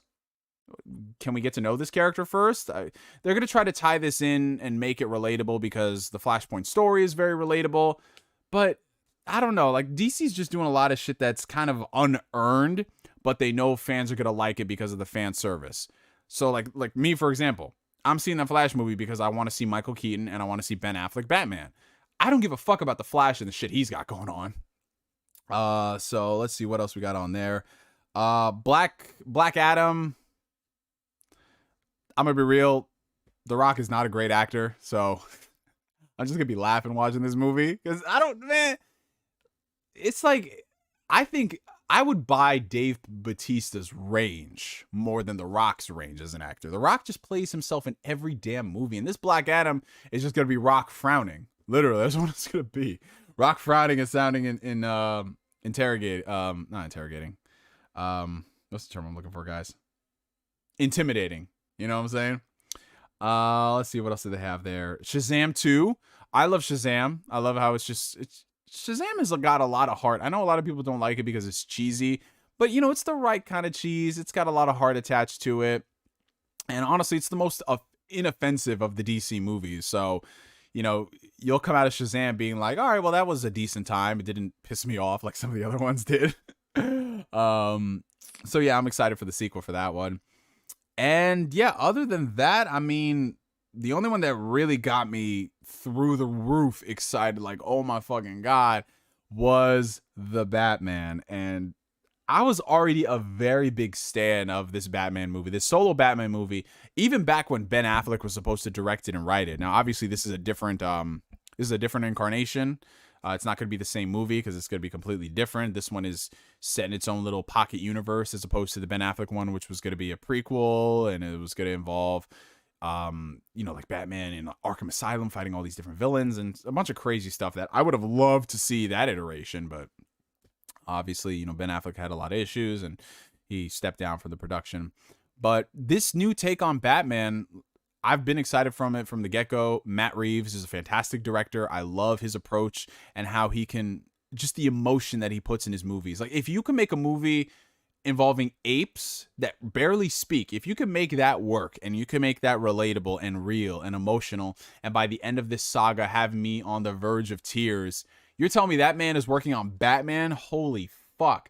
They're doing a year 2 approach, which I'm a very big fan because we've seen so many year 1 stories. We don't need to see the origin story, but something we have not seen in any superhero movie. I'm talking any, like, it hasn't been done yet. We've seen the rise of a superhero. We've seen the fall of a superhero. We've seen the resurgence of a superhero, but we have never seen what it truly means to be a superhero going through and doing superhero shit, what that does to you as a person, and how a lot of these characters are not all right in the head. Let's just break it down for a second. The character of the Batman, you can say this about any superhero, but the character of the Batman is fucking weird. It's this billionaire playboy that dresses up as a bat and fights crime. That's fucking psychotic. And one thing I've always loved about the Batman comics is they don't shy away from the fact that Bruce Wayne, on some level, is mentally insane. Because you have to be a certain kind of different to go and do those things, no matter how noble they may be. So when I hear about Matt Reeves talking about this is a year 2 Batman story where he's donned the cape and the cowl, but he still has a lot of stuff to figure out, that is what got me excited. Because any person that is, first off, still dealing with the emotional and tragic loss of his parents, trying to rid the world of villainy and injustice, he's got to have some demons inside him. And a lot of those situations can be very dark, very brooding, very gritty, and very rage-filled. And what I saw last year gave me a glimpse into that version of Batman. And what I saw this year just added more fuel to that beautiful, beautiful fire. No pun intended, because there is a big fire crash in the movie. But yeah, man, I am through the roof excited for this Batman movie. I love how it is taking a more realistic approach, but it's not grounding it to the point where we have to explain everything like the Nolan movies did. I love the first 2 Nolan movies.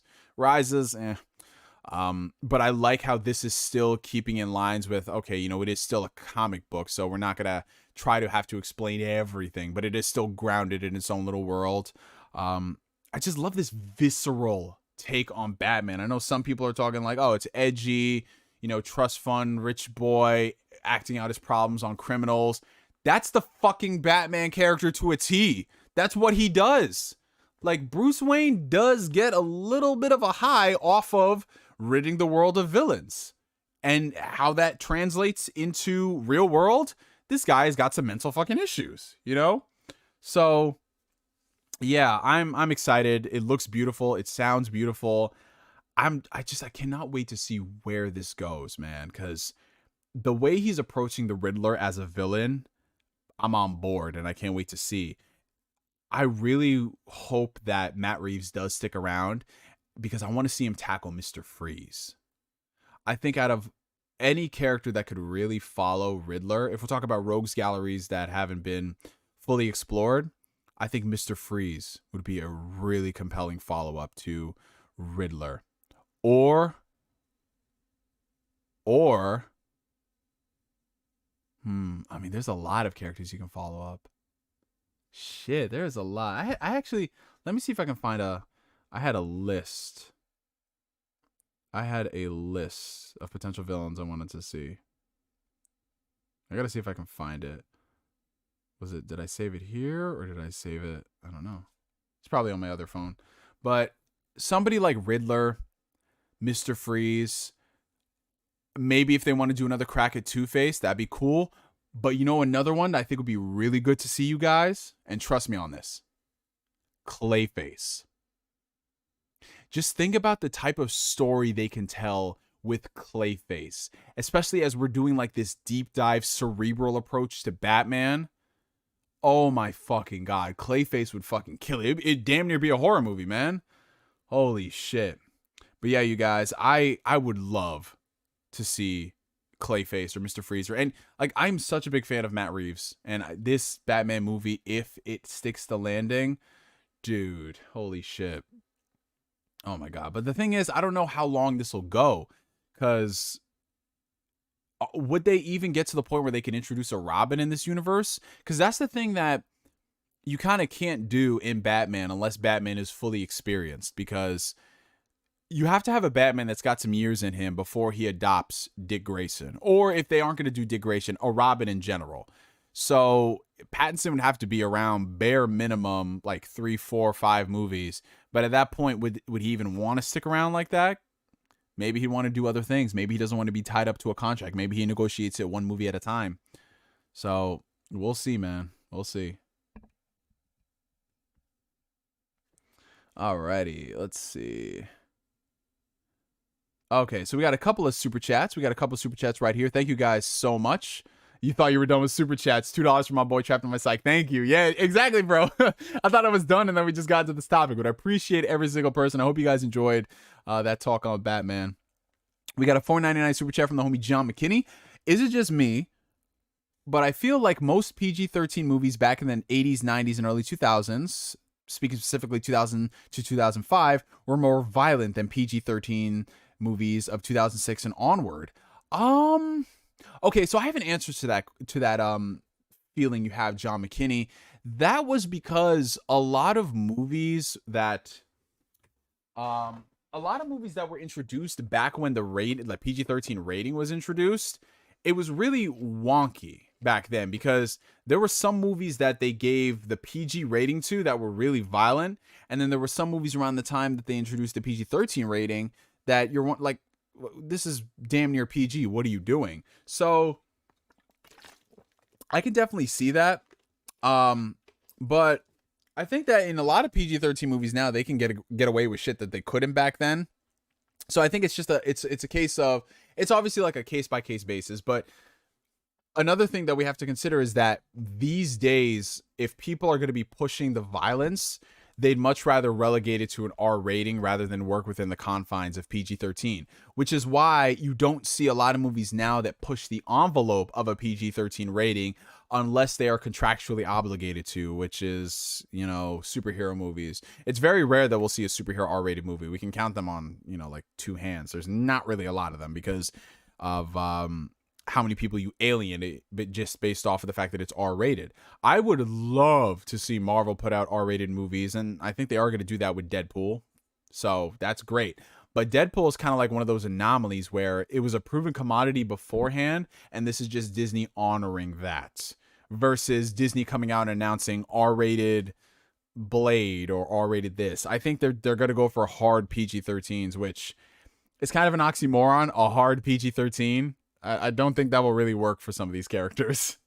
Because there's just some subject matter that, like, I'm going to be real, like, there's just some stories that are told in Daredevil and Punisher that you can't do as PG-13. You got to make it R-rated, or it's got to be mature content on TV, because those are the stories that need to happen. And does that fit with the mold of the Marvel Cinematic Universe? No, it does not.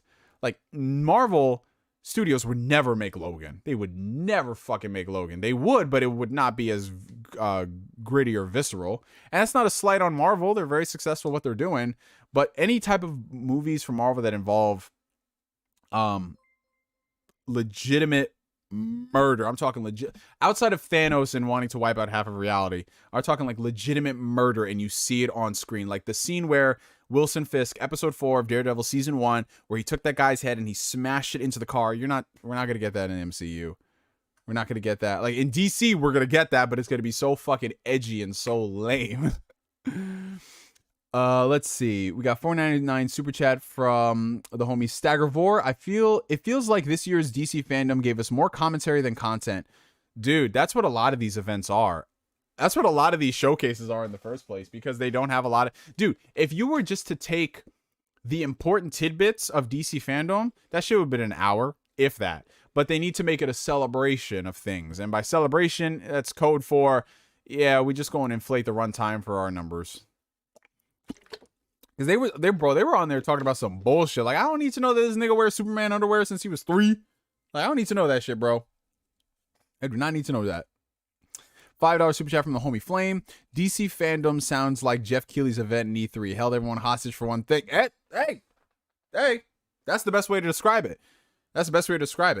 Literally, DC fandom was an event that was not produced by Jeff Keighley when it should have been produced by Jeff Keighley, because those are all the Jeff Keighley events. Every single fucking one of them. $5 super chat from the homie John X. Have you ever considered growing your hair out and getting it braided? I believe you'll like the look.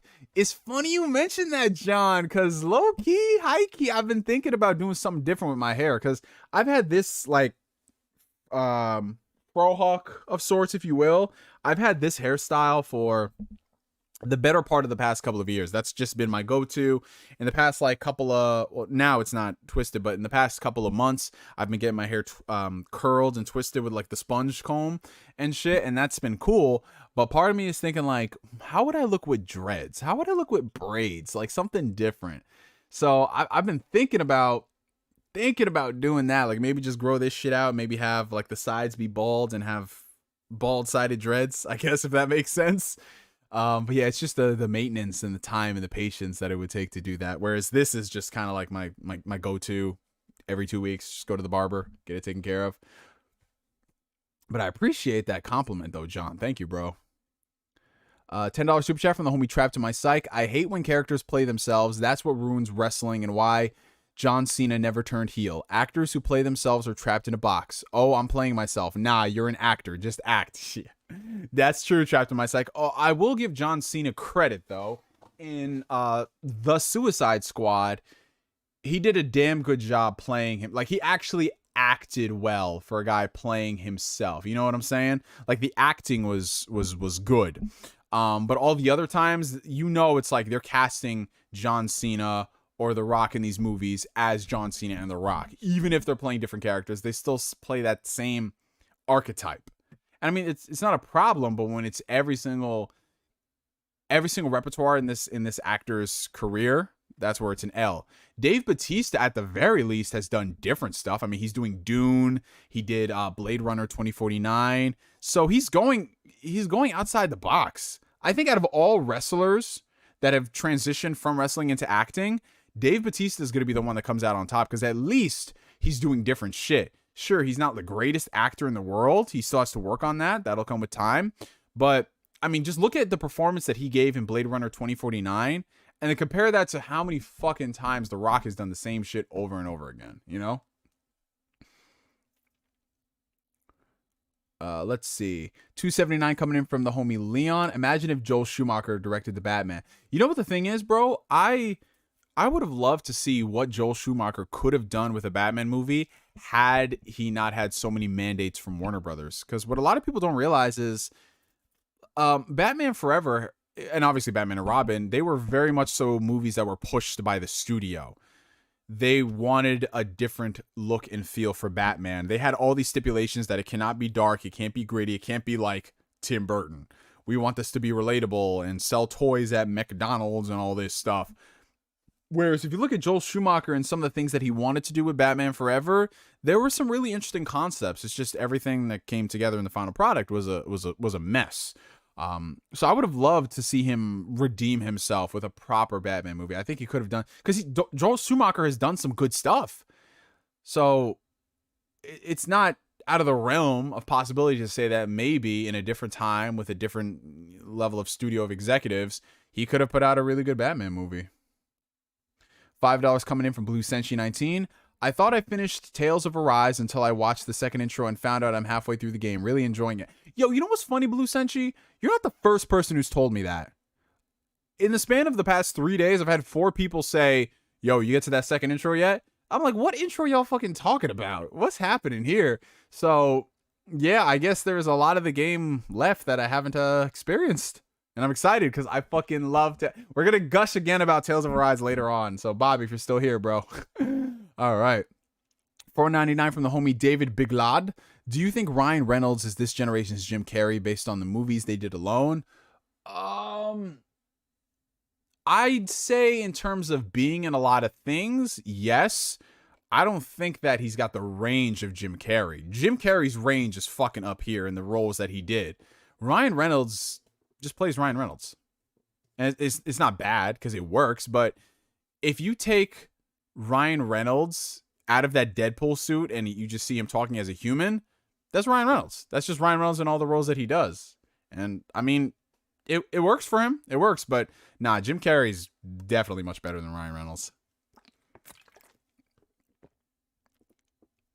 Nah, you know what they're probably gonna do with Deadpool Fear No Hate? They're probably gonna put it under the Fox banner instead of the Marvel one. And they'll have a couple of crossovers and stuff, but it's not gonna be marketed as an MCU movie.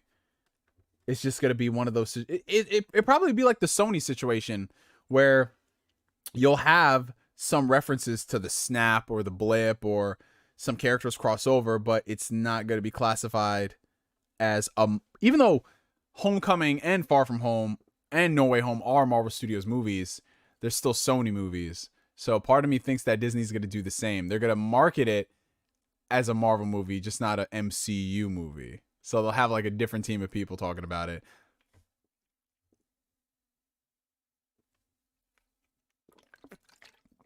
All right, I think I'm almost more or less caught up with the super chats. Oh, we got one more from Blue Senshi, $2. Thank you, bro. You should check out Midnight Masses on Netflix. Yes, that is next on my list. I finished up Squid Game, so most likely probably tomorrow I'm going to start Midnight Mass because I've heard excellent things about it. The guy who works on it, he's been putting out a lot of bangers recently. Do you think that Kingdom Hearts, Smash Bros, or Kid Icarus should get live action movies? I don't necessarily think they need to. I would love to see a lot of animated movies for video games. That's one thing I do like about Netflix. We're seeing a lot of those. I would love to see a Kingdom Hearts animated series about a lot of the stuff that happened in the early years. Smash Bros is just too much of a licensing nightmare to be a show. And Kid Icarus, I mean, that would imply that Nintendo actually cares about Kid Icarus as a franchise. So, all right. Why people spoiling the second opening? I didn't listen. It's just the nature of the internet, unfortunately, Asbel. Everyone's just been saying, yeah, man, just wait till the second intro. And I'm like, I bet, fam. Low-key hating on The Rock. I ain't hating on The Rock. Listen, The Rock is going to secure his bag. That's fine. I get it. But can you at least be enjoyable in your movies? That's all I ask, man. Because I watched Central Intelligence. And to me, The Rock peaked. Because I really liked that movie. I thought it was funny. And then every other movie I watch The Rock, he's the same fucking dude. Like, you know? Do you think that Hollywood TV and movies became worse when you compare them back to the 80s, 90s, and before? Because every movie and show these days getting 90, upper 90s are full of bull. Again, Abman, it goes back to what I was talking about before about new gen anime versus old gen anime. I think it comes down to what you're looking for. There's a lot of really good stuff happening out here. A lot of really good TV shows, a lot of really good movies. It's just that a lot of people are focused on the mainstream and what's popular. So when they see that, oh, this is getting a reboot, this is getting a remake, this is getting a sequel, a lot of people view that as, oh, Hollywood's run out of ideas, which they have, but Hollywood's always been creatively bankrupt of ideas. And those movies that people really love, the funny thing is a lot of these cult classic movies that people talk about, like, yo, this movie is awesome and great. If you look at how some of those movies did back then, some of them outright bombed. Some of them barely made their budget back. Some of them people weren't even talking about like that. So it's these movies have like years on them where people can appreciate them and love them for what they are, versus nowadays where it's just consume entertainment at such a rapid pace. So I'm not going to sit here and say that everything nowadays is bad, but I'm not going to say that everything nowadays is great either. It's just one of those, just if you find something you like, enjoy it, appreciate it, and just go from there. That's how I look at things. But yeah, as far as the reviews are concerned, yeah, people, that is something I will agree on. Niggas be throwing around 9s and 10s so easily, so fucking easy. Like when all you have to do is go look at like all the CW shows and a lot of TV shows. They have like near perfect ratings on Rotten Tomatoes, which obviously ratings don't mean anything. But I'm like, bro, how y'all out here giving some of this fook ass shit on CW good ratings? I don't get it, man. But you know, people to each their own. It is what it is, man. I can't sit here and tell people get better taste because it's not my place to say. All I can do is just highlight the stuff that I really love and go from there. All right, we got a $4.99 super chat coming in from Stagger. Do you think Netflix's Cowboy Bebop may end up as bad as their Death Note? I don't think it'll be as bad as the Death Note movie, but at the same time, I don't have that much faith in it because they have yet to show us anything from the show other than that intro. That's it. Like we don't have any type of character scenes to see how these actors are performing. We have nothing. I mean, that's kind of standard par for the course with TV shows, but we at least would have gotten a trailer to sell you on the show by now. So we'll wait and see. I'm willing to give the show the benefit of the doubt, but it's just so weird, man. They're leaning heavily into the nostalgia of Bebop, yet saying this is its own thing. The way you lean into nostalgia is by including the 60s Spider-Man theme in your movies. Raimi did it, Webb did it, Watts did it. That's how you do it. It's a subtle thing. But when you're coming out here and you're recreating the iconic Bebop intro, saying that that's an homage, that's not a fucking homage, bro. That's you trying to recreate this to get the nostalgia fans excited. You know, like sell this show on its own merits rather than, ooh, look at us. You know what I'm saying? Like that's my main issue with it. Yeah, but even the audience scores can be kind of suspect as well, Yadogami. That's why I always say just watch something or read it if it interests you. If you don't care about it, you don't care about it. But we got to stop using all the ratings as an indication. You know what I mean? You can use it as a general guideline, or it could be something like, damn, son, I didn't expect this to be that bad, or wow, this is great. But to use it as a be-all, end-all, because if something really looks interesting to me, I'm going to check it out. You know, like there have been a lot of things review-wise that I disagreed with the general population that I loved, and there was a lot of things that got really high marks that I disagreed with, but the important thing is I still experienced it for myself. Like Final Fantasy 15 is a perfect example. It got really good reviews. I think it's like at an 80 something on Metacritic, and a lot of the fans liked it. But here I was talking about the game, and I thought it was a piece of shit, and I thought it sucked. And then now people are slowly coming around to the realization that 15 wasn't that great. But yeah, the important thing is that I actually played it for myself, which a lot of people these days, they don't do. What's up, Anime Kid? 199 from Munch. What game to you in 2021 is game of the year potential? So I don't... Okay. So before I played Tales of Arise, there really wasn't a game that totally clear-cut, cut above the rest, the best game of the year to me. I've played a lot of games that I've really loved, but nothing that screams game of the year potential. The closest ones that I could even think of that are on that level: Resident Evil Village, Psychonauts 2, Death's Door, and other than that, from that time period, nothing really. Like, I enjoyed what I was able to play of Returnal before it kept crashing on me. I enjoyed Ratchet & Clank. I thought Ratchet & Clank was great, but it didn't really do anything too crazy outside the box for Ratchet & Clank. Still a very good game.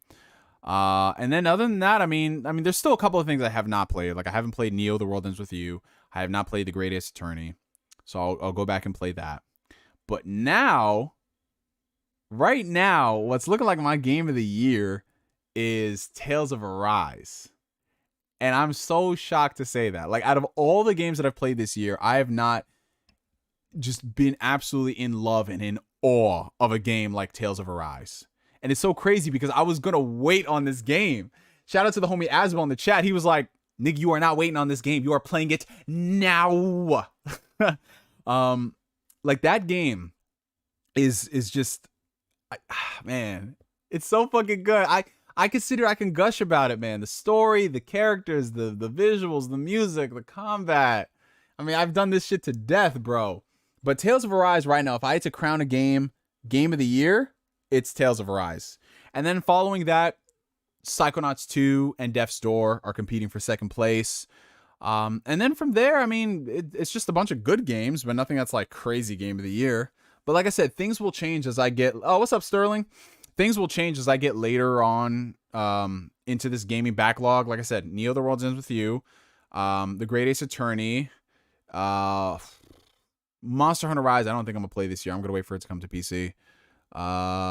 What else, man? Deathloop. Honestly, I'm just gonna wait for Deathloop to come to Game Pass. Like, I'm not in no rush to play it. I heard it's good, but I'm aight, man. I'm aight. And then Metroid Dread probably will be in the Game of the Year conversation once I crack it open. But what about you guys? What's your, like, if you have a definitive Game of the Year? You got to play Scarlet Nexus and Monster Hunter Rise. I did play Scarlet Nexus. It's a good game, but it's not like, yo, Game of the Year. I'm giving it to Mass Effect Definitive Edition. Oh, a remaster? Oh, okay. Hey, man, listen. It's all about what you enjoy the most in gaming. And if you enjoyed a remaster of 3 good games, then absolutely, man. Let's see. But what's up, all the new people joining in the chat. Shout out to y'all. We've got 66 likes on this stream. Right away, my lord. Can we get to 70 likes? Or at least can we get to 69 likes? Can we get to 69 likes so we can all type you-know-what in the comment section? Let's see if we can get it to that. Let's see. All right, there it is. Oh, my God. 69 viewers and 69 likes at the same fucking time. I gotta take a photo. No! It's gone! It's fucking gone! Oh my god! We almost got it. But shout out to y'all for the likes, and we can all just still type nice. Everyone type nice in the chat. Nice. Because we got to. I don't even know. Did I actually type it? Put a slash on it. Nice, nice. That was so close. That was so close. All right. How big of a difference is Tales of Arise from Tales of Zestiria? I tried to play Zestiria as my intro to the franchise, and it wasn't for me. Is Arise's story and gameplay more the same? No. All right, I'm gonna keep it 100 Woods. You picked one of the worst Tales games. Not your fault. One of the worst Tales games of all time to play. Zestiria is straight doo-doo water. That is straight, like, crush up Oreos, put it in the water, and shit on that. That's straight doo-doo water, bro. Arise... Dude, I don't tell people to blindly buy a game, but Tales of Arise is so much better. Short answer, yes, it's so much fucking better, man. I feel bad for this man. He says Zestiria was his first Tales game? Oh no. Damn. That's how you turn people off from a franchise. Could you imagine? It's like, yeah, my first Metal Gear game is Metal Gear Survive. Oh. Let's see. Do you think that Xbox is going to show Halo Infinite campaign gameplay on the 20th anniversary? I mean, shit, they better. They fucking better. Because they ain't got too many opportunities to show it. That Demon Slayer game of the year. Oh, nah, Chief. That ain't it, bruh. When playing a game, what's the main thing you look for to determine if it's good or not? If the game grabs me. Now, whether or not a game is good, it can be sort of subjective because everyone's got different tastes and preferences. But to me, if a game grabs me from the get-go and it's just ticking, I love that phrase, ticking all the right boxes, then that is a game for me. And one thing I love about Tales of Arise, absolutely love, is that the game, it just moves, bro. There's not too much time you're spent in cutscenes, not too much time spent reading dialogue. You just move. And I love that, man. Especially coming off of playing Lost Judgment. Now, you guys know me. I love the Yakuza series. I love Judgment. But if I'm in a mood to play games, I can't play the story mode in those games because the cutscenes are fucking ridiculous. They're good cutscenes. But, bro, it takes me out of the experience where I do a battle and I got to sit and watch a 10-minute cutscene. Like, I'd rather watch a Netflix show, bro. Now, thankfully, that's just the story portion. You can do a lot of side stuff that doesn't have a lot of cutscenes. You just go quick. But any game that can just get me right into the action without being too slow and, like, meandering around for no reason. Like, I just want to go, man. I just want to fucking go. That's what it is. So, games that have really good pacing are important to me. All the other things like graphics and, to a lesser extent, voice acting, music, that stuff comes secondary. Obviously, I want my games, as my boy Hard A Time say, to have big budgets and be AAA. But if the games themselves are shallow and it's not that great, then I don't really care if it's the most beautiful looking game of all time. Like Order 1886 is a great example. That game is visually stunning, interesting story. Gameplay ain't there. Gameplay's not fucking there, man. So, yeah, to me, it's if it really hooks me and it sticks. That's what matters a lot in a video game. Things that I look out for as red flags, games that abuse my time. So anything that wants me to, any game that, like, if someone has to tell me, if you wait X amount of hours, that's when the game gets really good. No, I want the game to ramp up in the first few hours and get good. Xenoblade Chronicles 2 is a great example of a game that when I played the first 10 hours, it didn't hook me. Everything after that, it hooked me. But I can't say that everyone will enjoy a game like that because that's a lot of time to dedicate to a game that you might not like. And the thing about Xenoblade Chronicles 2 is that it's such a vast game. The combat system is fucking awesome. I love it. But it takes such a long time for that combat system to open up. And it's very confusing because it doesn't fully open up until later in the game. I can't ask somebody, I can't just say, hey, play this game. Oh, you might not like it for the first 15, 20 hours. Well, I mean, just keep playing. You can't do that. Versus I could recommend them another game that gets really good from the get-go. And they might love that. So, Yeah, like that's one of my biggest red flags. Anything where you have to put a lot of time into to have fun, nah, that ain't it for me, bro. Also, games that um uh, they hard lock your ability to do stuff. So Naughty Dog games are a very, very big culprit in this, where sometimes I just want to fucking run. I don't want to walk at this slow ass pace just to look at how pretty you could render a leaf 16,000 yards away. I want things to move forward. I don't care if it breaks the immersion in the game. Sometimes you just want to go, right? But thankfully, those games aren't that long. Most of the Uncharted games are like 6 to 8 hours. Last of Us 2 is the biggest offender in that respect because while I loved the game, it just dragged on for a little too long. It could have been 5 hours shorter. So anything that just like takes time because it wants to make a point, I can't with that. Let's see. Yeah, Persona 5 is another good example. It's a fantastic game, but it is not for everybody. It's not for everybody. What were your thoughts on the Battlefield 2042 beta? Besides it being 1 month away, do you think it's going to fail due to the bugs and glitches? So yeah, I did get some hands-on time with Battlefield. I put in about, I want to say like 10 matches or so. And it's fun. I mean, it's Battlefield, but I'm not going to lie. In the days since I haven't been able to play the beta, I haven't been too up in arms about, not playing it. Versus Halo, which was a very, very, on a technical level, very polished beta.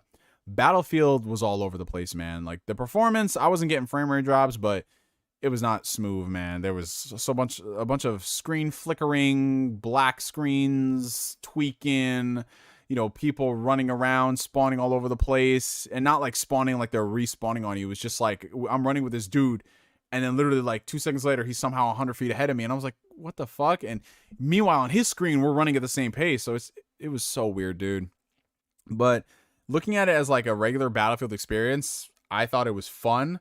I did notice some weird things about it, like the I didn't like the way they did the class system in this game. Now, mind you, I have not been playing Battlefield games for a few years. Last one I played was 4, but I remember when you picked the specific classes, you were playing as those characters, and that is what it is. This is the playstyle you're playing as. If you're playing as a medic, you're doing this.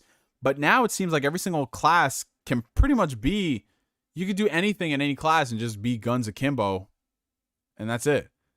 Which I don't know, man. I don't know. But the performance is what kind of bothers me. Now, EA and DICE say it's from a build that's from a few months ago. And then a notable leaker of, I think, Battlefield and Call of Duty stuff came out there and said it's actually much more recent than that. So I would not be surprised if this game launched in a really bad state. The last I remember Battlefield 4 launched in a terrible state, and then they ended up fixing it down the road. But I mean, it's kind of par for the course with a lot of these games, ongoing games as a service. They have really shitty launches, and then you just wait for them to fix it. So we'll have to see. The jury's out. Maybe they'll be able to bring it all together in the game. But when you factor in it's a pandemic and it's a multiplayer game, I just look a little spooky. Look a little spooky. Excuse me, guys. Oh, that GTA trilogy? Yeah. GTA, it's rumored that Rockstar is going to be selling them GTA remasters for $70. And I'm not fucking surprised. I mean, this company has been held up by Red Dead, but mainly GTA Online for a decade now. And of course, they're going to, anything associated with GTA, they're going to price hike it because they know people are going to buy it.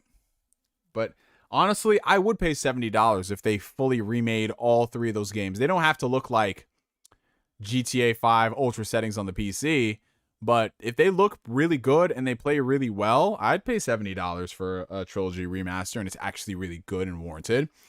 But just based off what we were hearing and how it's going to be on the Switch and it's going to be on mobile, yeah, I don't know.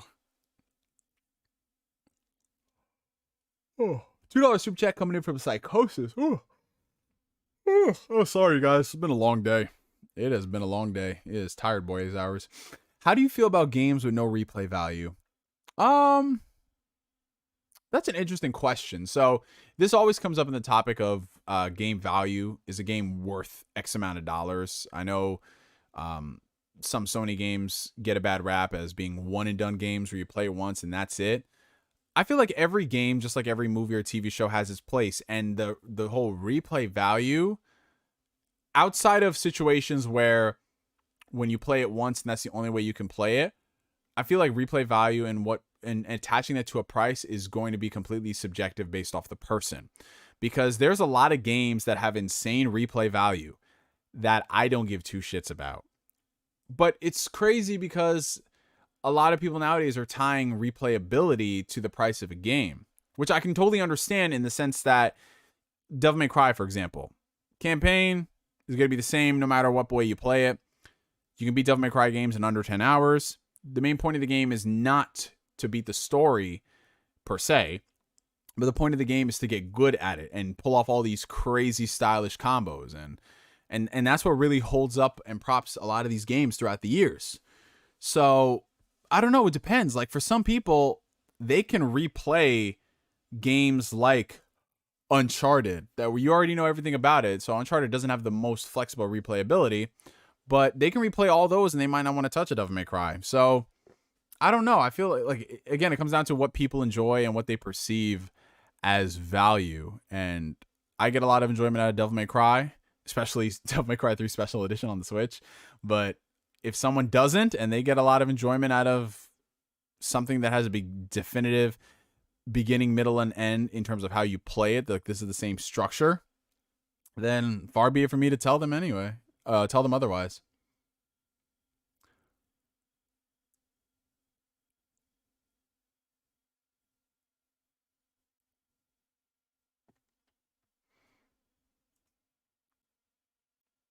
Have you seen that report about Kumail Nanjiani playing a new version of a type of character we've seen before in the Obi-Wan Kenobi series? Apparently a substantial role.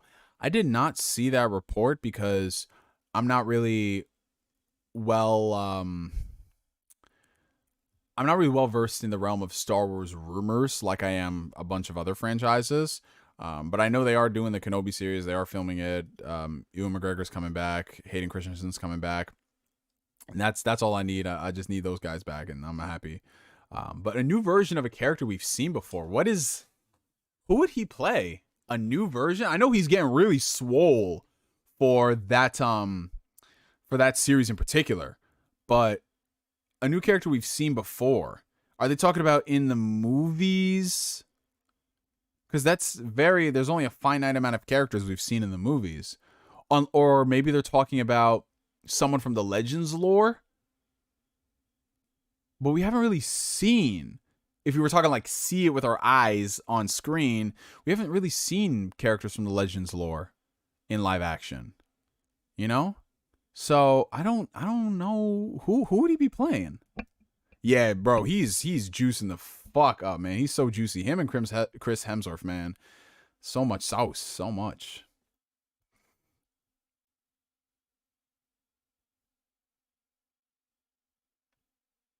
Oh, damn, Corey. I'm so sorry to hear that, man.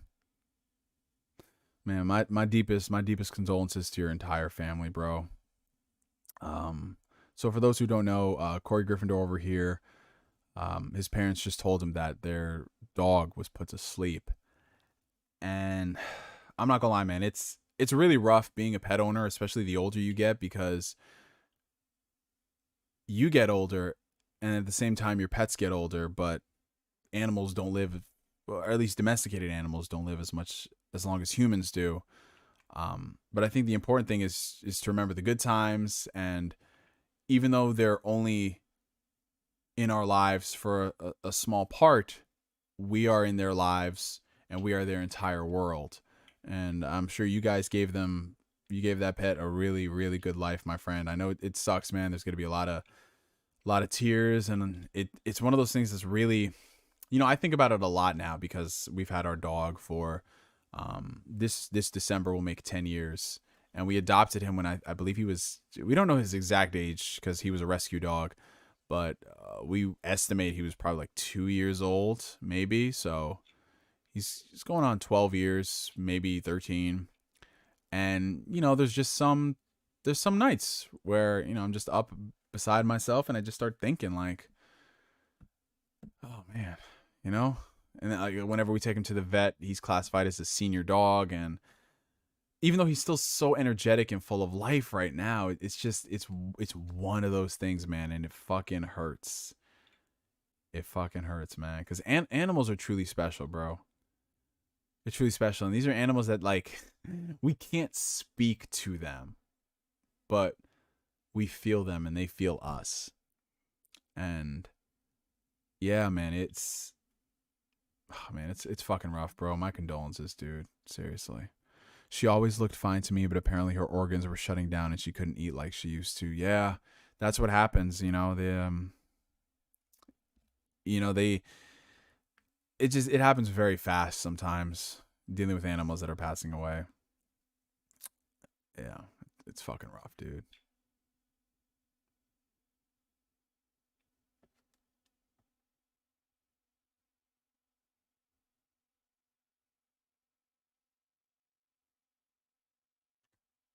Oh, you sent a DM on IG? Oh, spooky season? Let me see this shit, Corey. No, not Corey. My bad, not Corey. I was looking at Corey because Corey's Instagram feed popped up on mine. But yeah, Aaron. Aaron was drawing. I draw this during the stream, spooky season.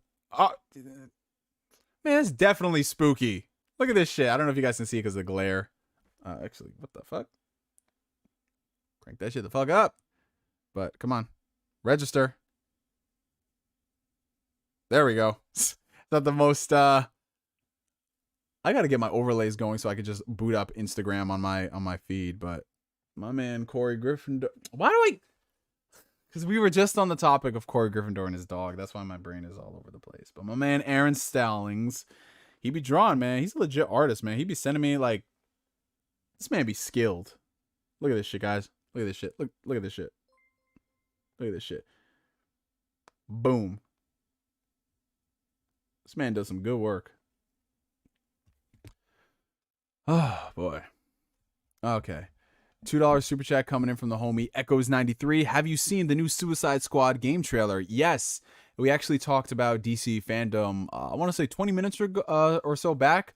But yeah, to give you the quick version of it, I like the tone and I like the vibe of it, but I can't get excited until I see concrete gameplay, because as it stands right now, we don't know anything about this game other than Rocksteady's working on it. And I know it'll probably be great because Rocksteady's output is solid. But man, I need some gameplay. That's the only way I can get excited about a video game. You could show me the most beautiful cinematic, but I need to see what this is going to play like. Is it going to be a co-op story? To what lengths are they going to go? Like, you get what I'm saying? I need that stuff. Man, Guardians of the Galaxy is coming out soon, and I just see it being a hot mess. Yeah. I mean, here's the thing. I think the story will be really cool. I think the gameplay looks all right, but it's it looks like it needs another year. That's all I'll say.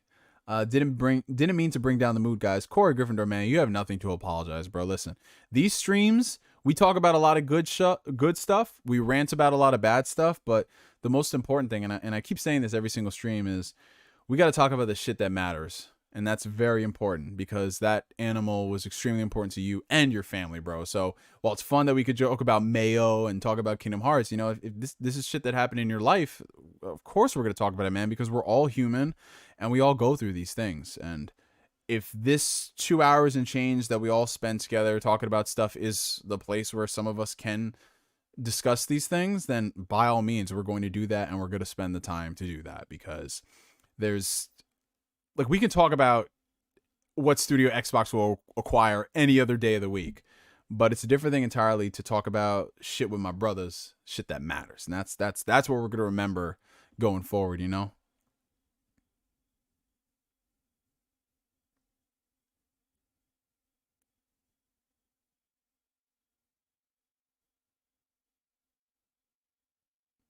All right. By any chance, have you ever tried playing Skylanders or Disney Infinite before the trend went extinct? No, I never got around to playing those. I think the term is toys to life, toys for life. Toys for Bob. That was what the developer was called. I never got into those things because I don't know. To me, they just seem like a very big money sink. where you'd have to go and buy all the figures and then say, I mean, as a kid, I would have loved that idea. My parents would have hated it because that would cost a lot of money. But yeah, I never played the Toys to Life games, man. I think Nintendo kind of got it right where they just come out with these figures and they have compatibility in some games. And the important thing with those Nintendo things is they weren't just for one game. They were across all the Nintendo games. If they had anything interesting of value to add. Interesting. That sentence was so weird. Interesting of value. Anything interesting to add value to the game. But a lot of these other games, it was like you buy the toys and that's just it for this game. And they had Skylanders, they had Disney Infinite, they had Lego Dimensions. So yeah, I never got around to playing those. I heard that the Lego Dimensions one was fun though. Disney Infinity was expensive, around 15 per character. Yikes. And the game is like, what, $60? Oh, God. That's like damn near, oh my God, no way. Holy shit. Do you think the Nintendo Switch OLED's a good upgrade? Yeah, if you have a Switch and you've had it for years and it's on its last legs, then definitely get the OLED. Me personally, I have a Switch, but I'm not in no rush to get an OLED because the only thing is the screen looks better. And right now I'm not really going places like I used to, so I don't need my Switch to be a portable console. It always stays docked. And, you know, it's docked, so I'm not playing on the screen itself. If this Switch OLED had better performance, then absolutely I would have bought it. Yes, Michael, I have played the Demon Slayer game. We actually talked about it earlier. And Dragon Ball Kakarot, I put like 6 hours into it on PC. We were actually streaming it last summer. And then we all collectively looked at each other. We're like, yeah, this game ain't it. But I don't know. For some reason, I've been tempted to go back and play Dragon Ball Z Kakarot because I got it on PlayStation because I game share with my boy. And he I think, buys all the DLC or whatever. So there's that Trunks thing. Or the Trunks thing might have been free. I'm not sure. Or maybe it came with the expansion pass. I don't fucking know. Either way, I have Kakarot on PlayStation. So I might play it if I just want a turn my brain off anime game. Maybe. Who knows? Put that Demon Slayer game in the pavement. I'm fucking dead. This man said put that game in the pavement. He said that's a way a mob boss murders somebody, bro. That's how you put the cement. We're selling Series S's more than OLEDs in my store. Case is filled with them. That's interesting, bro. Because I know the Switch OLED is doing good, but again, it's one of those things that most people already own a Switch, so it's not like they're running out. Just like the PS4 Pro is not going to outsell the regular PS4, because if people are going to go into a store, PS4 is $200, PS4 Pro is $400. I'm just going to get the $200 one. So, yeah, I can understand that. And with the Series S, there's a lot of people who would rather buy the Series S as a complementary console. So I can see why that would sell more than a Switch OLED in your place. Thank you for existing, Neo. You so fun, Chris. Oh, I appreciate that, Alan. Thank you for the support, my friend. Thank you. Thank everybody, man. Because it's not just me. I'm just a humble child of God. How's Metroid Dread so far? I have not cracked it open yet. I'm waiting to finish Tales of Arise, but I had to support it at launch. And Nintendo games do not price drop, so it's not like the game is going to be on sale by the time I finish Tales of Arise. So that's a terrible way to defend Nintendo never dropping the price in the games. Nah, you didn't sound like a console warrior flame, because we're having a nuanced discussion. You good? $2 super chat coming in from Echoes93. So what's your most anticipated game of 2022? Dude, there's like 100 games coming out in like the first 2 weeks of that year. There's so many games because everything I was looking forward to this year got delayed. But okay, so off the top of my head, I'm looking forward to the next Horizon game. I'm looking forward to Redfall. Any Xbox Studios games that hit next year. Starfield, I want to see what that's all about. What else they got coming out next year? That Harry Potter game, Hogwarts Legacy. I've been looking forward to that for a hot minute. I was looking forward to that shit when it leaked a few years ago, man. That's on my list. What else is coming out? Bayonetta 3. That's going to be fun. Breath of the Wild 2. Elden Ring. There's a lot of shit coming out next year, bro. There's a lot of shit coming out. Gotham Knights, Suicide Squad, Kill the Justice League. When they show gameplay, I'll get excited for it. Shit, there's a shit ton, guys. Yeah, Bayonetta 3. I mean, hey, don't worry about it. I mean, Nintendo almost forgot that game for a while. There's a lot of stuff coming out next year, you guys. I watch you instead of messing up the bag. Thanks for having me. I'm weak.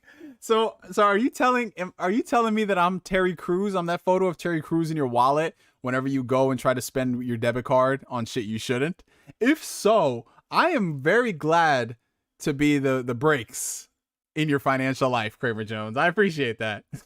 Because sometimes that's all you need, man. Sometimes you just need the entertainment that's close by to stop you from spending money outside. Unless you're watching a stream and there's a really big segment on a game and everyone loves it and you're like, shit, I'm buying that game. Because that was Tales of Arise. Everyone in the chat bullied me until Asbel bought it. That's what it was.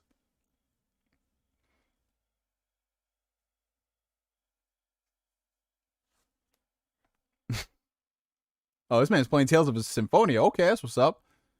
Yeah, I can't go back to them Tales games, bro.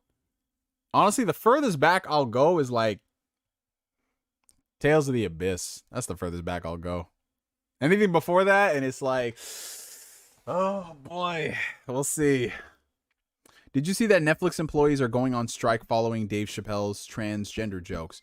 Yeah, I did see that, and I don't know, you guys probably not gonna like this, but I support Dave Chappelle in his right to say whatever the fuck he wants, and I also support those Netflix trans employees or the trans employees at Netflix who want to strike. Because at the end of the day, we shouldn't live in a society that's dictated based off of I'm right, you're wrong. You know what I mean? So Dave Chappelle should have a right to say what he wants, just like people have a right to boycott that. That's fine. That's their prerogative. That's cool. I think that if we were to silence those employees and at the same time try to prop up and or I should say, I'm seeing a lot of hypocrisy. A lot of people are saying, well, just fire those trans employees. These are the same people who are saying Gina Carano did nothing wrong and it's evil Disney and blah, blah, blah. It's like you freedom of speech is not when it appeals to you, when it's convenient to you. That's what I always try to tell people. That's why y'all gotta stop. Y'all gotta stop being so extreme. That's why I always tell people, like, ban this or free that. Like, I'm just like, oh, y'all gotta calm down. There's consequences. Like I said, freedom of speech does not mean you're free of consequences. So if there's some people who, like, let's just say, for example, I don't know. Let's just say, for example, there were people higher up who did not like the Dave Chappelle jokes and they wanted to cancel any type of future things they had with him. That's their prerogative. That's fine. Obviously, that's not the case right now because Dave Chappelle's making a lot of money for them.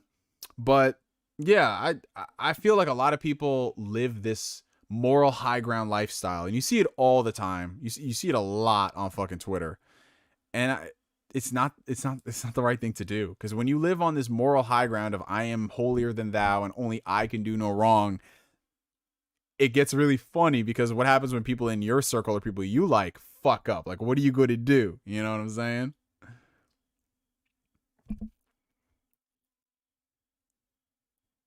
We got a $2 super chat coming in from Flame. Still can't believe they named it Triangle Strategy, dude. I don't know what's going on with those games. Octopath Traveler, Triangle Strategy, like, it's so fucking weird, bro. That's like, all right, let's make a fucking video game and let's give it the most basic name, but it doesn't fucking matter because it's the 80s. Nobody cares.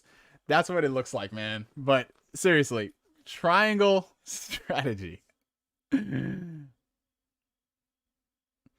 It's literally impossible not to offend someone. Yeah, that's the thing. That's why I always tell people, like, listen, people are going to say what the fuck they want. And it is your right to not listen to it. And it's also your right to take issue with it, because that's how it is. That's how it is at the end of the day, man. Dave did absolutely nothing wrong. Don't like it, don't watch. Simple. And that's it. A lot of people, they look at what Dave said at face value, and I think that's where the disconnect is. A lot of people look at it as he's riffing on trans people like that. It's like, no, you missed the entire point of what he was talking about. There's so many layers and complexities to it that he brought to the surface level that people just, it went over their fucking head.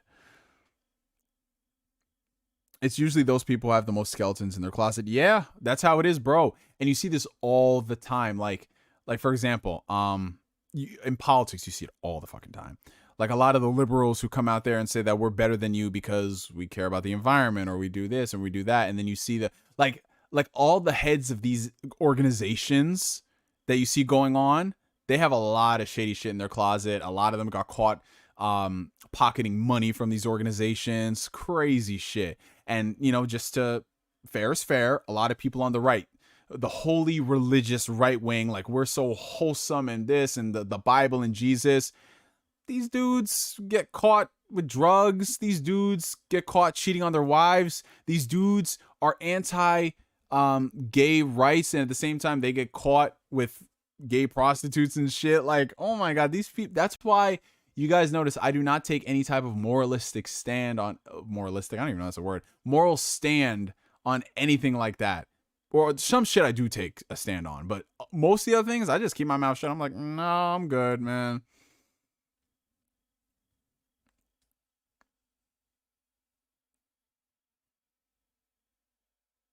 Love from Trinidad. Keep up the good work, man. Oh, appreciate you, brother. Thank you. Thank you for the support, man. Hope everything's good out there. Speak, Neo. I try, man. I try, bro. But it's like for example, Joss Whedon. Oh my god. Joss Whedon was, for the longest time, hailed as this feminist icon in Hollywood because, to his credit, he wrote a lot of shows starring strong female protagonists. It was great for the time. But then when you hear about all the behind the scenes drama and the shit that was happening in his personal life, yo, his wife was a fucking gangster, bro, because she came out here and said, don't believe, obviously you got to hear both sides of the story, but she basically said that Joss Whedon, the whole feminist thing is a ruse just so he can score chicks and he's cheated on me. And like, that's how it is, man. That's how it is. Like a lot of these dudes, bro, a lot of these dudes that say they down with the cause, they just looking for some pussy, bro. That's the sad fact. As terrible as it is, that is the sad fact with a lot of these dudes. $4.99 super chat from Munch. I find it weird that they went on strike for Dave Chappelle's trans jokes, but not for the movie Cuties that had some very questionable scenes with kids. Perfect example, Munch. That's a fact. People are selective with their outrage. And I don't know why a lot of people, because that Cuties thing was a big fucking deal at the time. But remember, it goes back to what Dave Chappelle said. It's only when it offends select people that folks take issue. Because remember in the Dave Chappelle special where he was talking about his time on Comedy Central and how he was always having visits from the office that... It sounds like my neighbor is having a fucking party or something outside. I don't know. He was talking about how he had constant visits from the Department of like Standards and Practices and Ethics and all that stuff. Basically, the people that tell you what can and can't be on TV. And Dave Chappelle, he pushed the boundaries a lot back then. And it was interesting because they told him that he can't use the term faggot in a derogatory way. It's not good for the network. It's not good for TV. You can't say that. Yet Dave Chappelle could say nigger on TV and they didn't have an issue. And they said, you can't say faggot because you're not gay. And he replied, well, I'm not a nigger either, but I can say that. So it's just selective outrages with some people. It's either all good or it's not good. That's how I say it, man. That's how I fucking say it.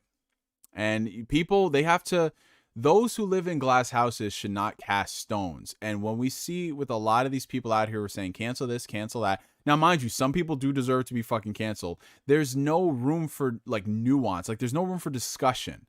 Like if somebody made an off-color joke that was harmless in all things considered, people want to cancel them. But that was 40 years ago. It's like if it's an off-color joke, like for example, Colin Moriarty. When Colin Moriarty made this harmless tweet on Twitter and people were like, cancel Colin, cancel Colin, cancel Colin. I'm like, you people have nothing better to do, man. Nothing better to do. But likewise, if there is somebody who comes out there and says some really outlandish, heinous shit, like there were some people comparing like COVID regulations and wearing a mask to the Holocaust. I'm like, yo, y'all dudes are dumb as fuck. And that's issues, because that is actually dangerous rhetoric. So, yeah. Like, there's some people that deserve to be canceled for some wild shit they say. And there's some people that I'm just like, oh, come on now. That's why you take things on a case-by-case basis.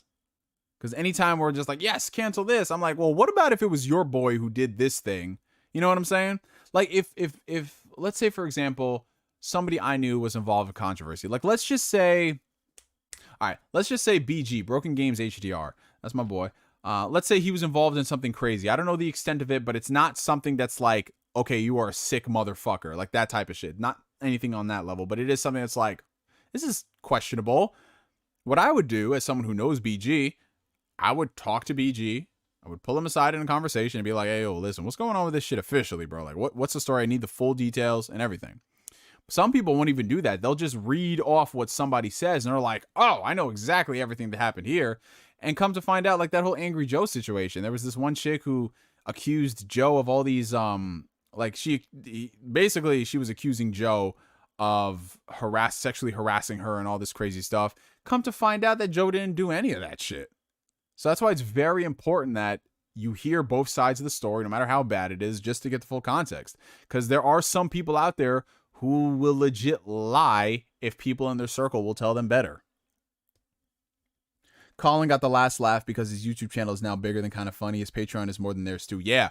And dude, he does all that stuff for a fraction of the amount of money that they do over Kind of Funny. They've got like all this professional stuff. They're building a whole studio and everything. And Colin, for the longest time, it was just him running solo dolo. And then he did the podcast with Chris Raygon. Now Dustin's on there. They got Defining Duke. And they're doing fucking great, man. Because that's what it always comes back to. What it comes back to is supporting the people that you like. And if they think you have something interesting to say, they will show up for you. And that's what it comes down to. That's what it comes down to. Wow, Neo, that sounds like a rational person. How crazy. Hey, I mean, that's who I am, bro. That's who I am. I'm not as dogmatic as a lot of people on the internet are. Are you a centrist? Honestly, Suave, I would classify myself as that, because I feel like too much in one direction of anything is bad. There was at one point in my life where I viewed myself as more liberal. There was one point in my life where I viewed myself as more conservative. Whereas now I have leanings that are definitely more liberal, and I have some leanings that are more conservative. But I don't want to classify myself as either or, because I don't fit into those categories. So I've always said, at least for the past like 5 years, I'm more of a moderate. But even then, moderate doesn't mean shit.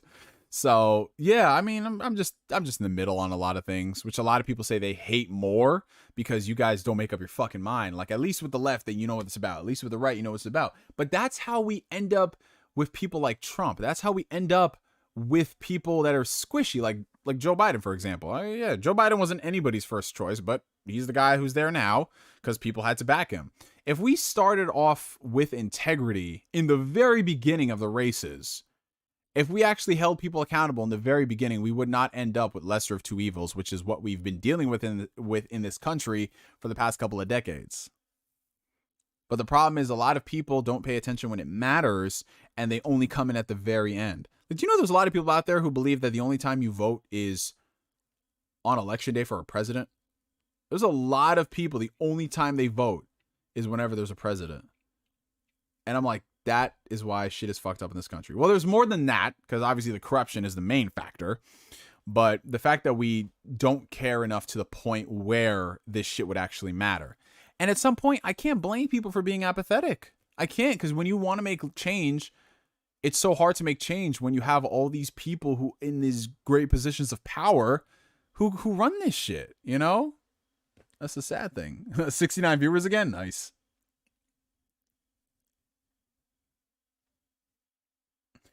The only reason the mob canceled Colin is because he's conservative and everyone in the games media is liberal as fuck. Yeah, that's the main reason. They don't like dissenting opinions. They like things that sound the same, which is boring as shit, bro. Like, a lot of us are like-minded. Like, I think it's fair to say that we're all in agreement on a lot of things, but we don't all agree on everything. Like, I'm guaranteed, like, if I pull Bobby into this chat right now, we can talk about some stuff with Tails that I really like that Bobby maybe hates, and vice versa. That's fine. But when you go on some of these podcasts, not naming any names, but when you go on some of these podcasts, all these dudes are like, oh, they all sound the fucking same. They all say the same fucking thing. Everything is great. Nothing is terrible because you don't want to offend anybody. And that's why I fuck with Weapon Wheel podcast. People say it's like the fucking like Breakfast Club, the World Star of the gaming industry podcast, but that's fucking funny. It's hilarious. It's different shit, and people argue over that stuff, but it's all love at the end of the day with the people there. Like, there's too many of these dudes that just come on here and it's like like, oh my god, bro.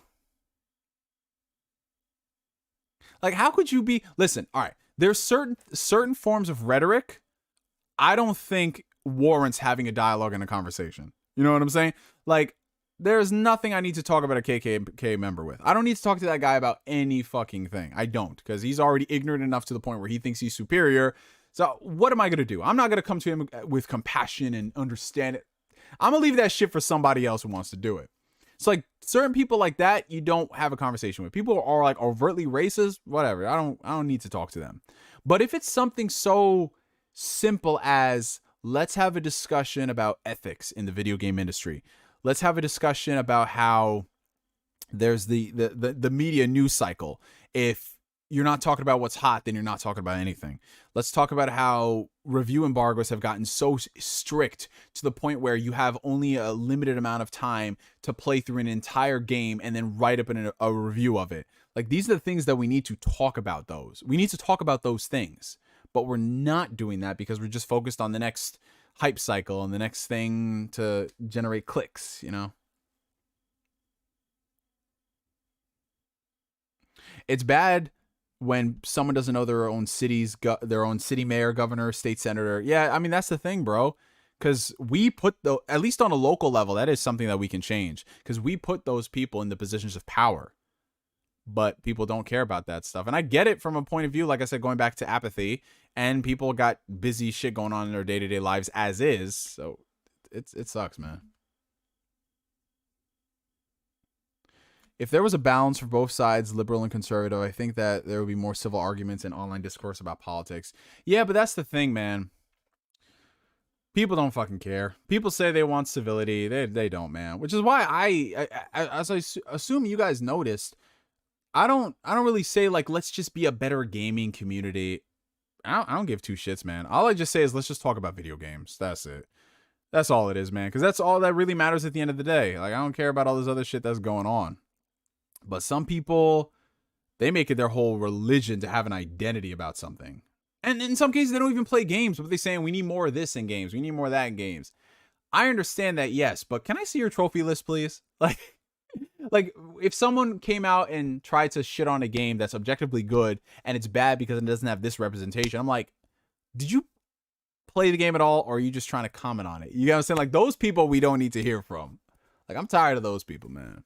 I'm not saying what they're saying is wrong, because it isn't, but when this is your whole identity as that person who screams from the rooftops and doesn't actually play games, or at least is a part of the solution, because if you're a part of the solution, maybe you can fix the problem.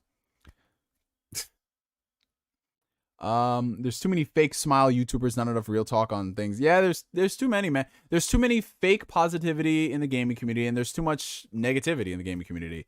Sometimes I just want to go on there and just like see a dude sit in a chair and talk about something for 40 minutes, and it's actually an interesting dialogue. He might not have the best production value. He might not be the most witty and tee it up for a joke. But if it's interesting, like, bro, Bobby, if you had a fucking YouTube channel where you just got on here and you did Tales retrospectives and talked about your time, even if it was just a photo and you talking into your phone, I would fucking listen to that.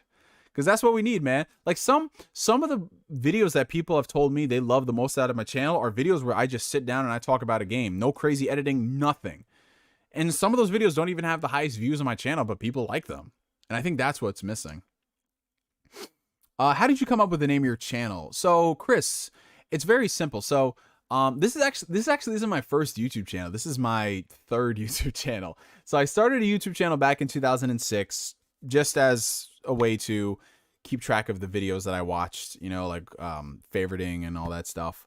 And then with my, like, as I started getting interested in making videos, I started uploading clips of anime games that weren't on YouTube yet. So I would take videos from like IGN, GameSpot, G4 and all those sites, and I would upload them on YouTube. And that's what sort of got me into the idea of, well, if I upload videos of anime games that I like and I talk to people in the comment sections, why don't I just talk about them on a video? And I made my first on-camera video in 2008, and that was on my older channel, Qmon2. But because I had already had a first channel that got deleted due to copyright, I wanted to have a backup channel just in case it happened again. And I wanted a name that would stick, so something to do with gaming. So, you know, I grew up watching G4, and I watched all those game shows, X-Play. And I was like, I want to do something like that. So why don't I have a show that has like a game in the name? And I don't know if it was because I watched The Matrix at the time, or it was the YouTube auto fill in. Because back then when you made YouTube channels, they would have suggestions of what you can add to your name if it was taken. I had like, I wanted to do something with like GameSpark, something. I don't know. It was just a generic name, like game something, game this, game that. So I came up with GameSpark. That name was already taken, ironically. And I was like, all right, well, how about something new or something different? And I was like, all right, what about Neo? You know, like NeoGameSpark. That's what it is. The name does not mean anything at all. Like, there's nothing about the name that has like a symbolic meaning of like, oh, this is what it is. Like, or I don't run a show that's called GameSpark, even though I should, technically speaking, because that's actually fitting. Like, on the NeoGameSpark YouTube channel, let's watch GameSpark. Like, it's not a bad idea. And I figured this out 13 years after the fact. But yeah, it was just like the name of a backup channel that I thought I'd never have to use until my YouTube channel got deleted. And I'm like, all right, fuck it, I'm NeoGameSpark, and that's just been my name ever since. And I gotta tell you, y'all, it's still one of the weirdest things whenever I go on podcasts and people call me by my name. It's like, all right, NeoGameSpark, what's your thought on this? And I'm like, it's so weird. That's why I always tell people, y'all can call me Neo, y'all can call me NGS, because it's easier than just hearing NeoGameSpark. All right, so we're going to go through a few more questions, and then we are going to wrap it up for the night, you guys, because we're almost at the 3-hour mark. Let's see. Everyone has to sound the same. If you have an unorthodox perspective on something, you usually get targeted because you're acting different from everybody. You become somewhat of a threat in their eyes. Yeah, law of causality, and good to see you, my friend. That's what it comes down to. Anything that's even different. And in some situations, being different isn't necessarily a bad thing. If you have a different point of view, like let's say, for example, you have a game. Like, all right, so I'm obviously not in agreement with a lot of the Yakuza fandom about the cutscenes. I think the cutscenes are way too fucking long, and there's not enough gameplay in between. That is a healthy and civil discussion to be had. But everyone is making it out like if you have any type of disagreements, then you are automatically wrong, even if you're coming at it from a very respectable approach for sensitive topics. And that's why I always say it's much better to talk to somebody who is about what they say than someone who's like this fake like neutral, because they're obviously going to have an issue, and if they have an issue with something, they turn into one of those dogmatic people. You know what I'm saying? Like, I'd much rather, okay, to put it into gaming fanboy terms, I'd much rather talk to it's weird as it sounds, I'd much rather talk to a gaming fanboy that knows where their preferences lie versus somebody that hasn't really figured out, versus somebody who's just like, how do I say this? I don't want to say like being neutral, because neutral is not a problem, but someone who is fake-ish in that respect, where I game on everything, but I will only shit on one platform and one platform only. You know what I'm saying? Like PlayStation dudes, I game on everything, but I'm a shit on Xbox. Xbox dudes, I game on everything, but I'm a shit on PlayStation. You get what I'm saying? Like, just say what your preferences are. Like, my preference right now is I like gaming on Xbox. I like a lot of things that Xbox is doing. I also don't like a lot of the things Xbox is doing, and I'm vocal about it. But a lot of people feel like if you critique your own company, that's bad juju. Those are bad vibes. That's negativity. That's not fucking negativity. I pay money. I pay for these subscription services. I want the service to be better. Like, Xbox DVR is terrible. It's one of the worst capture softwares I've ever used. And best believe I'm over there at Jason Ronald on Twitter saying, yo, fam, you got to fix this shit, bro. It's not good. You know, because that's what it's all about, being critical. But some people, it's like, I'm neutral, but I'm going to be critical about somebody else. Like, that's just lame, bruh. All right, so we're going to do a rapid fire real quick. Let's see. Neo, are you optimistic or pessimistic? I'm when it's relevant, I'm both. I'm definitely pessimistic when the situation calls for it, but for the most part, people say I have giddy optimism at times, but I don't necessarily think that. Like, I get excited about the stuff that I like, but it's not like I'm wearing rose tinted glasses, if that makes sense. Where, okay, like, let's just say, okay, let's say that Persona 6 comes out and everything about the trailer is a fucking red flag. Everything about the trailer is a red flag. I'm not going to get excited about it simply because it's Persona. I'm not. Because I don't have any attachment to a series where I will just, like, blindly ignore shit. Because you shouldn't do that. So, in my respect, I'd say I'm more optimistic about things. But if something looks like doo-doo, I'm going to call it doo-doo. Let's see. All right, let's see. Scroll down. Yeah, I'm just trying to rapid fire stuff.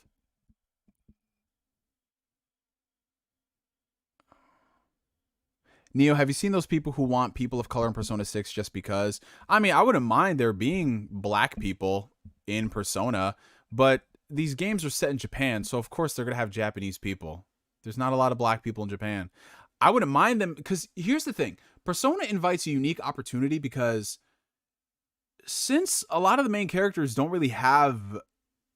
They're silent protagonists. So it's kind of like a self-insert, even though it is an established character.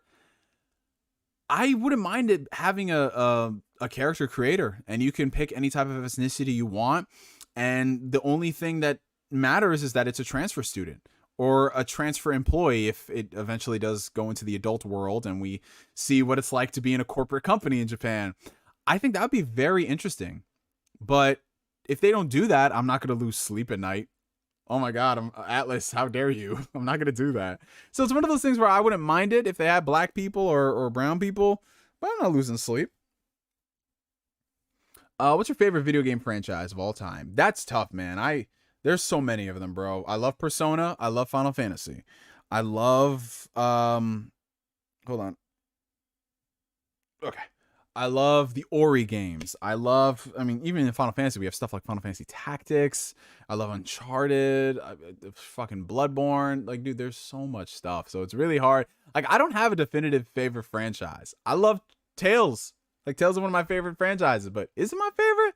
I don't know. Because all franchises have a game that that touched me like no tomorrow.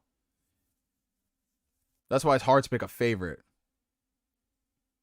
Hey Bobby, if you ever need help on this YouTube shit, man, just shoot me a Facebook message, bro. We'll talk this over. I don't trust kind of funny anymore because they have too many sponsors and even host things like E3. They aren't going to trash a game for fear of being blacklisted. Colin tells you his honest opinion. That's a fact, bro. And that's something, even if I don't care for Colin, like let's say I didn't care for Colin. I love Colin. I love the stuff he does. I like the fact that he will speak his mind regardless, because what happens with a lot of these companies, when you get involved with sponsors, your free speech gets diminished unless you're somebody like Ice-T, you know, because he could just say whatever the fuck he wants because he got fuck you money, you know. With people like Kind of Funny, I'm not saying there's an issue with them hosting events or them doing things, but it creates a conflict of interest. And if you aren't able to speak your mind, even honestly, if something is dog shit, how are we supposed to get better as a society? Like, okay, let's say I was sponsored by Square Enix. Never gonna happen in my life. Let's say I was sponsored by Square Enix, Final Fantasy 15 came out, and it launched in the way it did. Just because I'm getting a check from Square Enix, I'm not gonna come out here and be like, you know, this game has a lot of technical issues. You know, it's missing a lot of story, but, you know, the brotherly bond is what really kept me playing through these 35 hours. No, I can't do that. And it's funny because when I got sent the Xbox last year, a lot of people were like, oh, Neo's opinion is compromised. He's not going to say anything negative about Microsoft. If you go back and watch any of my videos from last year and now, y'all know I keep it real about Xbox. And just because they sent me a console and every now and then they send me a care package, I'm still keep it 100 because Xbox, unlike other companies, they actually listen to feedback. Like, how many times have you seen Xbox come out with an update saying, all right, here's our next rollout of updates, fan requested features, you guys got them, or, you know, we're going to focus on this and that's what people want. That is what it's all about, man. And I mean, like I said, I'm not throwing any shade. It's kind of funny, but I can't take the opinions of people seriously when their livelihood is solely generated by these sponsors. Like, it's solely supported by these sponsors. And if they come out there and they can't speak the piece on anything, like, I don't know, man. I don't know. All right. Here's another thing. If you are a video game developer, I can totally understand why you don't want to come out here and say this game is terrible or this game's not for me, because I get it, you're working in that same space with those people. I understand that. But if you are a commentator, if you are an analyst, if you are somebody who does not make these games, but you talk about them for the enjoyment and entertainment of other people, you don't need to be friends with these developers. You need to tell it like it is. Because that's what it's all about. We're not watching you because you're friends with Insomniac. We're watching you for your opinions on games. I watch Scott Derrickson movies because I like Scott Derrickson movies. I don't watch Scott Derrickson movies to hear his opinions on other filmmakers. Just like I watch Colin Moriarty because I want to hear his opinions on games, good or bad. But when you come out here and people say, well, you know, it wasn't my cup of tea, or like they're never going to say anything negative. Like, bro, come on now. Come on now. Your audience will still be there if you say that Cyberpunk was a colossal disappointment and one of the biggest disappointments in all of gaming. They will still be there. In fact, I think they'll respect you more. But too many people, they only come out after the hype has died down. That's when they got it wrong. Like, motherfucker, like, I don't know. You know what it is? I think what it comes down to is that because I've been doing this YouTube shit as a hobby for over 10 years, I don't really have a stake in it. But some of these dudes have only been doing YouTube and all this stuff for a few years. So for them, if they say anything bad, they think it's the end of their channel. I'm like, bro, come on now. All right, 199 super chat from Stagger. Are you going to check out G4 TV when it returns? I'll probably check it out, but I'm not really going to be watching it like that because I don't really have much time to really watch, like sit down and watch stuff. Most of the time I'm listening to things, listening to podcasts and everything. So to have a game show, it would have to be really interesting for me to sit down and watch it because I just listen to everything. $5 coming in from Chris. Do you have a full-time job or is YouTube your full-time job? If you do have a conventional career, what do you do? No specifics, obviously. So yes, outside of YouTube, I do have a job. Actually, I have multiple jobs outside YouTube. One of them I'm not doing right now currently, just because I haven't been back there in a few months. All right, basically, so my full-time job, what I do on a day-to-day basis is I work in the airline industry. And a side job that I do is I work as a server at a restaurant, but I haven't been back to that restaurant for a few months considering there was a really big COVID outbreak and the management of, not necessarily the management, but the corporate, because it is a corporate place, they were very, very shaky about how they were handling it. And this was before the vaccines were really popping like that. So people were really scared. So I just told my assistant manager, I was like, yo, until y'all got this shit under control, because there was not just one outbreak, there was like a couple. I was like, I ain't coming back for the time being. And she was just like, yeah, okay, take whatever time you need. And that was a few months back. I should probably go back and let them know everything is cool. But yeah, you know, I do like to keep myself busy outside of doing YouTube stuff just because I like learning different things, working in different fields, seeing what it's all about, you know, different eyes in different industries. So yeah, I work in the airline industry. I've worked in the restaurant industry. I've worked retail. I've done business to business sales of products. I've done a lot of different things. So it's very interesting that we come full circle now to YouTube because YouTube, it's always been like a nice little hobby of mine I've done, a hobby that pays. But ever since I really started focusing on it heavy last year, it's been a nice little chunk of change in my wallet, man. I'm not even gonna lie. But all the money that I get on YouTube, I just invest it back into the channel, or I just don't touch it. But yeah, I've honestly, ever since we were in lockdown last year, I've been looking at new avenues of just ways to diversify myself, because it is nice to have like stability in one field, but I think the true key and testament is to being multifaceted. Obviously, you don't want to be a jack of all trades, master of none. But if I'm really good in one field, why not I start looking and experimenting into another field? So one thing that you guys have actually been kind of egging me on to do, and I've been like low-key thinking about it. I've been talking to people about it.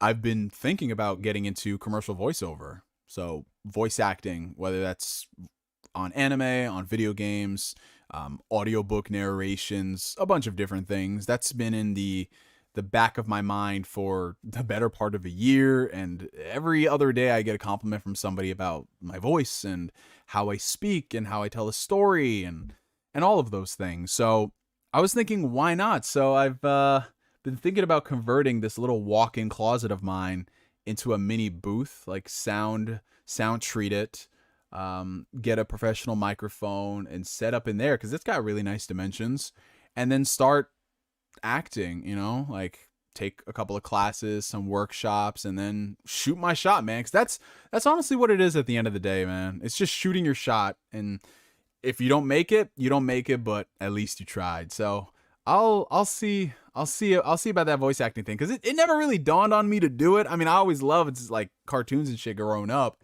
but I never was like, you know, like there's too many people in that field. But there's too many people in every field, so fuck it. You might as well, man. Might as well. And after doing those Doki streams, not every couple days, but every couple of weeks, I get a message from someone talk about those Doki streams saying, you should really look into this acting thing, because the way you're getting in touch with these characters, I know it's very funny and comedic with the voices, but there's something there. You should explore it. And when I hear stuff like that, I'm interested, because voice acting is great because you can do voices, but it's the acting that really sells the experience. It's not that I could do a voice and it sounds really good, but can I sustain that over X amount of episodes or over a movie to make you believe it? So yeah, I'm going to look into that. I'm going to take some classes. I'm going to create a demo reel of sorts. But yeah, that's what I got going on. And I appreciate all of y'all's compliments and comments about that. Thank you. Okay. $2 super chat from Plant Lord. A game that you liked but most think is mediocre. Okay, that's perfect. All right. I mean, there's a lot of games. I really liked that Eat Lead Return of Mad Hazard game on the PS3.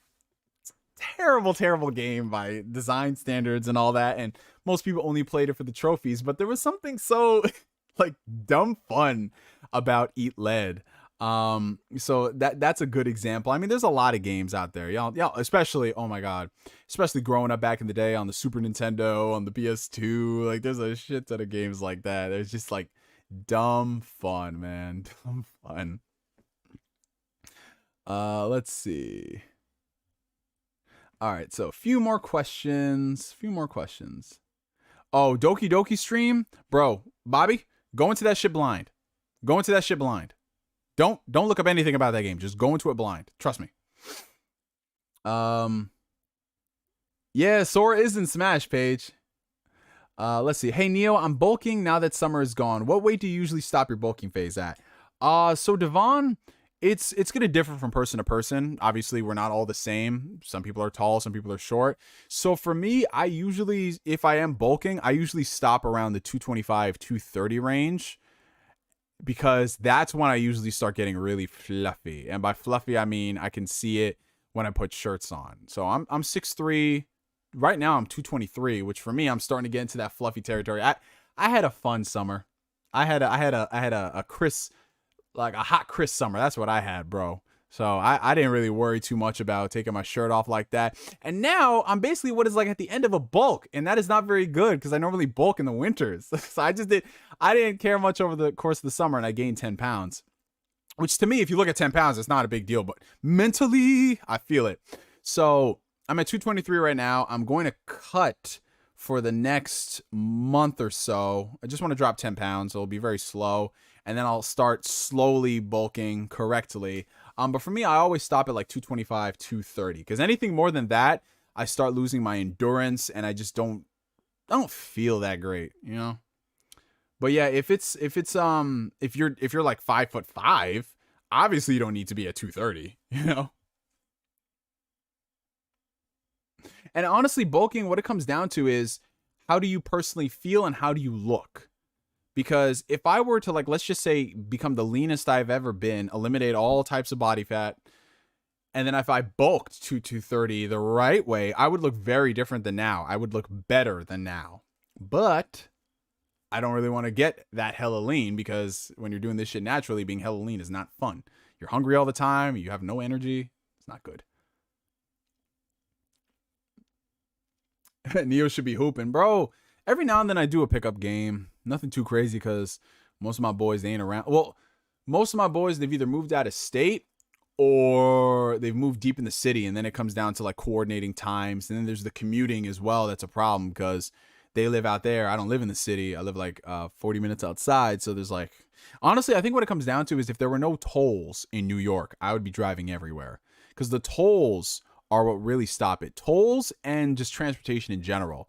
Because for some people who live in other states, tolls over here, dude, tolls over here. He said he tall for no reason. Man, listen, there's more to me. Are you trying to stereotype me as a black man who's tall that I should be playing basketball? Are you telling me to shut up and dribble J World? I can't believe it. It be your own people. But yeah, like honestly, what really stops me from going to places in the city is just the money it would cost, man. Let me paint the picture for y'all. To get into the city, if I'm talking about taking a toll there, it's no easy pass, which is basically like a discount you get. It costs $10 each way. $10 each way just to go into the city. And that's not counting any type of smaller tolls you might find along the way. $10 right there. That's where we're starting the conversation. We're not even counting New Jersey. So it's $10 both ways. We're already at $20, right? Then depending on where you're going, you might have to pay for parking. That's more on top of that. And then you factor in gas. Now there is the train. You can take the train. You can take the Metro North if you don't have access to the subway. But that right there, depending on where you live, that train ticket will still cost you $20. And that $20 right now, bro, it really makes you think about things. Like, do I really need to go there that bad? I could spend this $20 on something else and have fun here. you get what I mean? Hey, what's going on, Mav? How you doing, brother? How you doing? Yeah, man. Yeah, them toll prices in New York ain't no joke, bro.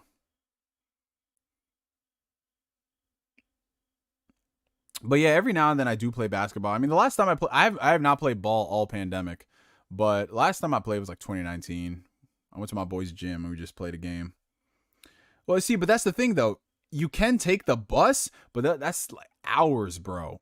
Hours to get anywhere. Hours, man.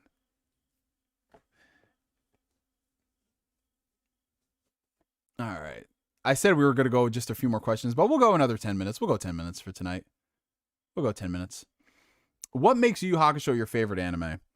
Honestly, what makes Yu Yu Hakusho my favorite anime is the characters and how, like, one thing I love about Yu Yu is that, yes, it does have the shonen tropes of save the world, beat the bad guy, yada, yada, yada, but it still feels hella personal at the same time. So, yes, if we don't defeat this bad guy, something bad will happen to the world.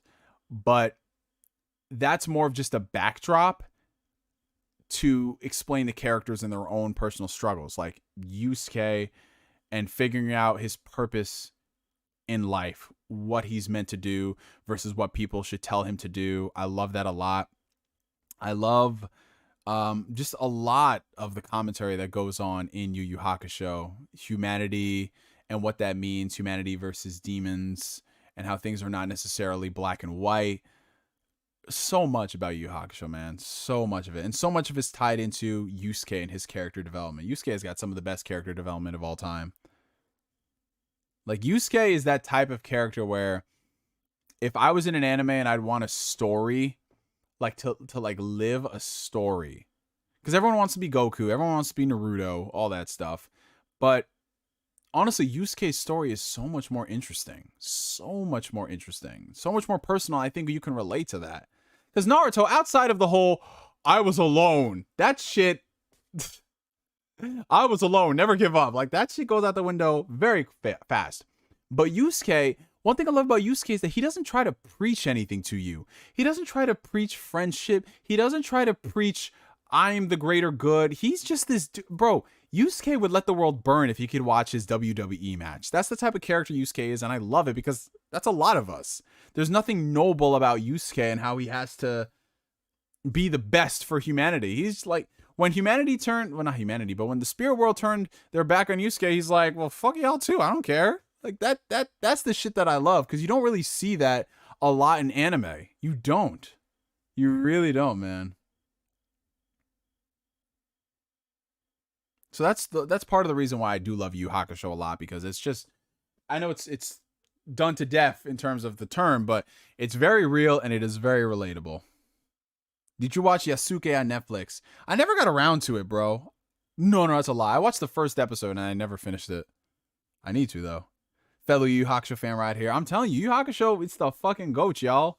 I'm telling you, Yu Yu Hakusho is the goats.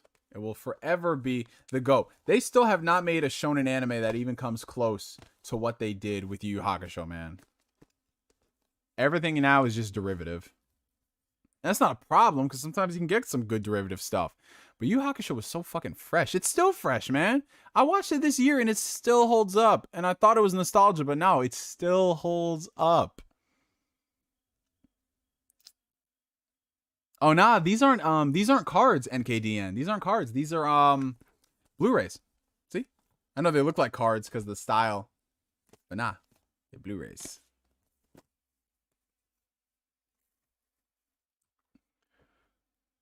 I have yet to, I don't know about the ending of Attack on Titan. I do not know. I'm gonna wait for the anime to come back and then I'm gonna finish it. But I heard the ending is pretty controversial. But I can't wait to see it for myself, because Attack on Titan is a top 10 show for me. Modern day masterpiece. But we'll see what that ending does. We'll see. Yeah. Ichigo is chill. That's why I say Ichigo is like, well, Bleach in general is a big Yu Yu Hakusho ripoff. Very big Yu Yu Hakusho ripoff. But I like the character of Ichigo in the sense that he's just this dude. You know, he just exists. He wants to live his life. Yeah, the last arc of Yu Yu Hakusho was obviously not the strongest because of Togashi. He was getting sick around that time, so I get it.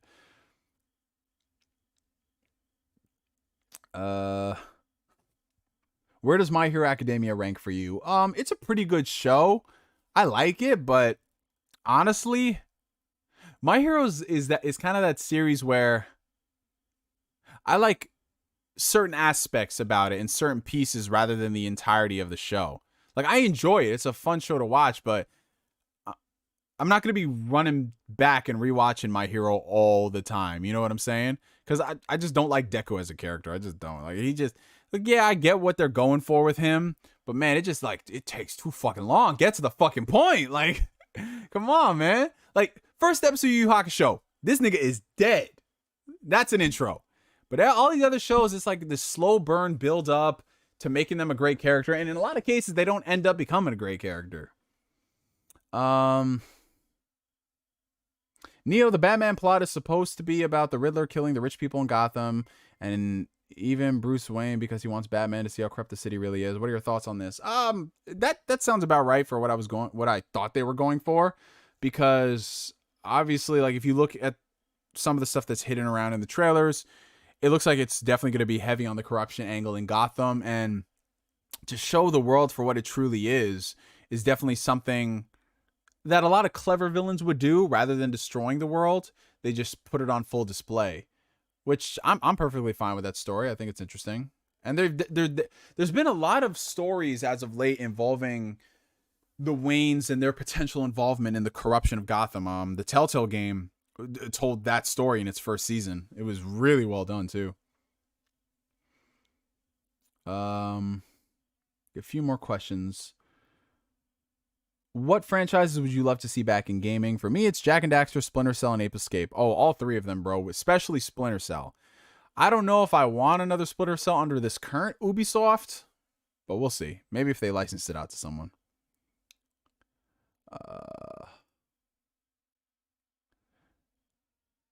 It's bad when your wife is the creator of Sailor Moon and she's doing more than you are in Hunter x Hunter. Yeah, that's wild. Let's see. So we got one super chat, and then we're going to call it a night, you guys. We have $5 super chat coming in from the homie Christopher. 3 IPs you would like to see come back, whether they're new games or remakes. I kind of answered that before as I was scrolling. But yeah, just because you donated, I'm going to answer some questions. All right. So at the top of my list, obviously, it's going to be Legend of Dragoon. I would love to see that. It's one of my favorite JRPGs. And I definitely think with a modern coat of paint, rework some of the things, a lot of people will truly appreciate the game for what it was versus what they thought it was back in the day. Because a lot of people still view it as a poor man's Final Fantasy VII, which I thoroughly disagree with. But I can see where some people are coming from in terms of, you know, the PS1 was just a very awkward era. The transition to 3D really doesn't hold up that well. But Legend of Dragoon is at the top of my list for a remake. In addition to that, I would love a modern day Dino Crisis. I don't know why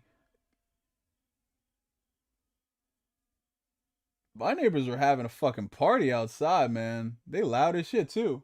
Is it supposed to be raining? I don't know. I would love Dino Crisis. Dinosaurs and just in general, these giant monsters are huge. That is just the perfect storm. 4K graphics and Dino Crisis. Do it. Make it fucking happen. Make it happen. In addition to that, let me see. Because like some franchises I know are going to make a comeback. Others, not so much. Oh, I would love to see them remake. I love a Soul Reaver remake. I would love it, man. I would love a honest to God from the ground up remake of Soul Reaver. That would be the bee's fucking knees. And with that, ladies and gentlemen, we are going to wrap up this wonderful, fantastic edition of Ask Neo. This was a long episode, y'all. We went for a little over 3 hours. Very, very good time. Very, very good time spent with y'all. Really enjoyed it. Shout out to everybody who came through to the chat tonight. As always, y'all are amazing, and it is truly the greatest honor of my life to be in y'all's presence and just y'all sitting here shooting the shit with me, chopping it up. Like, it doesn't seem like a big deal because, oh, I'm just hitting a YouTube video, but that truly means the world to me, and it's awesome just to talk to you guys about all this stuff. Shout out to all the mods in the chat right now. Shout out to Corey Gryffindor. Shout out to Asbel Launch. Shout out to Flame, NKDN. Let's see, we got Maddie in the chat. We got Asbel Rant. Who else? I think I'm just scrolling up. I don't see anybody else, but Dimwit Monkey, all the other guys who came through earlier, thank you guys so much for your mod duties, and all the super chats as well. Thank you guys for blessing the feed as usual. Now, before we go, it has become a custom on all of these Ask Neo streams, and if there's anyone this is their first Ask Neo stream, type down below or type it down below for the playback. We are going to be doing something called a hydration check. A hydration check is just basically my version of telling you guys you need to drink more fucking water, because we all do need to drink more water. So grab your favorite H2O beverage of choice, because I know there's a lot of vodka drinkers in here. Unfortunately, I do not have a lot of water to do a hydration check.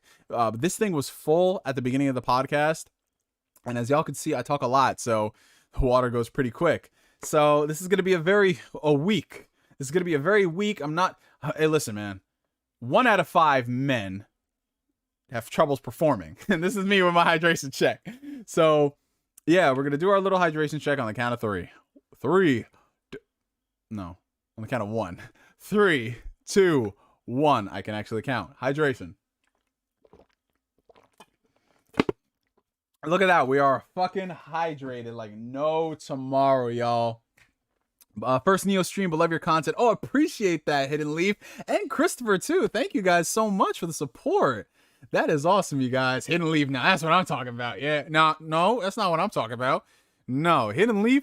Listen, the Hidden Leaf Village was run by a bunch of rat bastards, and they deserve to be burned to the ground. Anyways, that's all I'm going to say for tonight. For me to you for now, my name is NGS signing out, and like Asbel Launch duly notes, a weak hydration check is better than no hydration check. For me to you for now, my name is NGS signing out, and like always, I will catch you guys later. Peace out, y'all. Have a good one.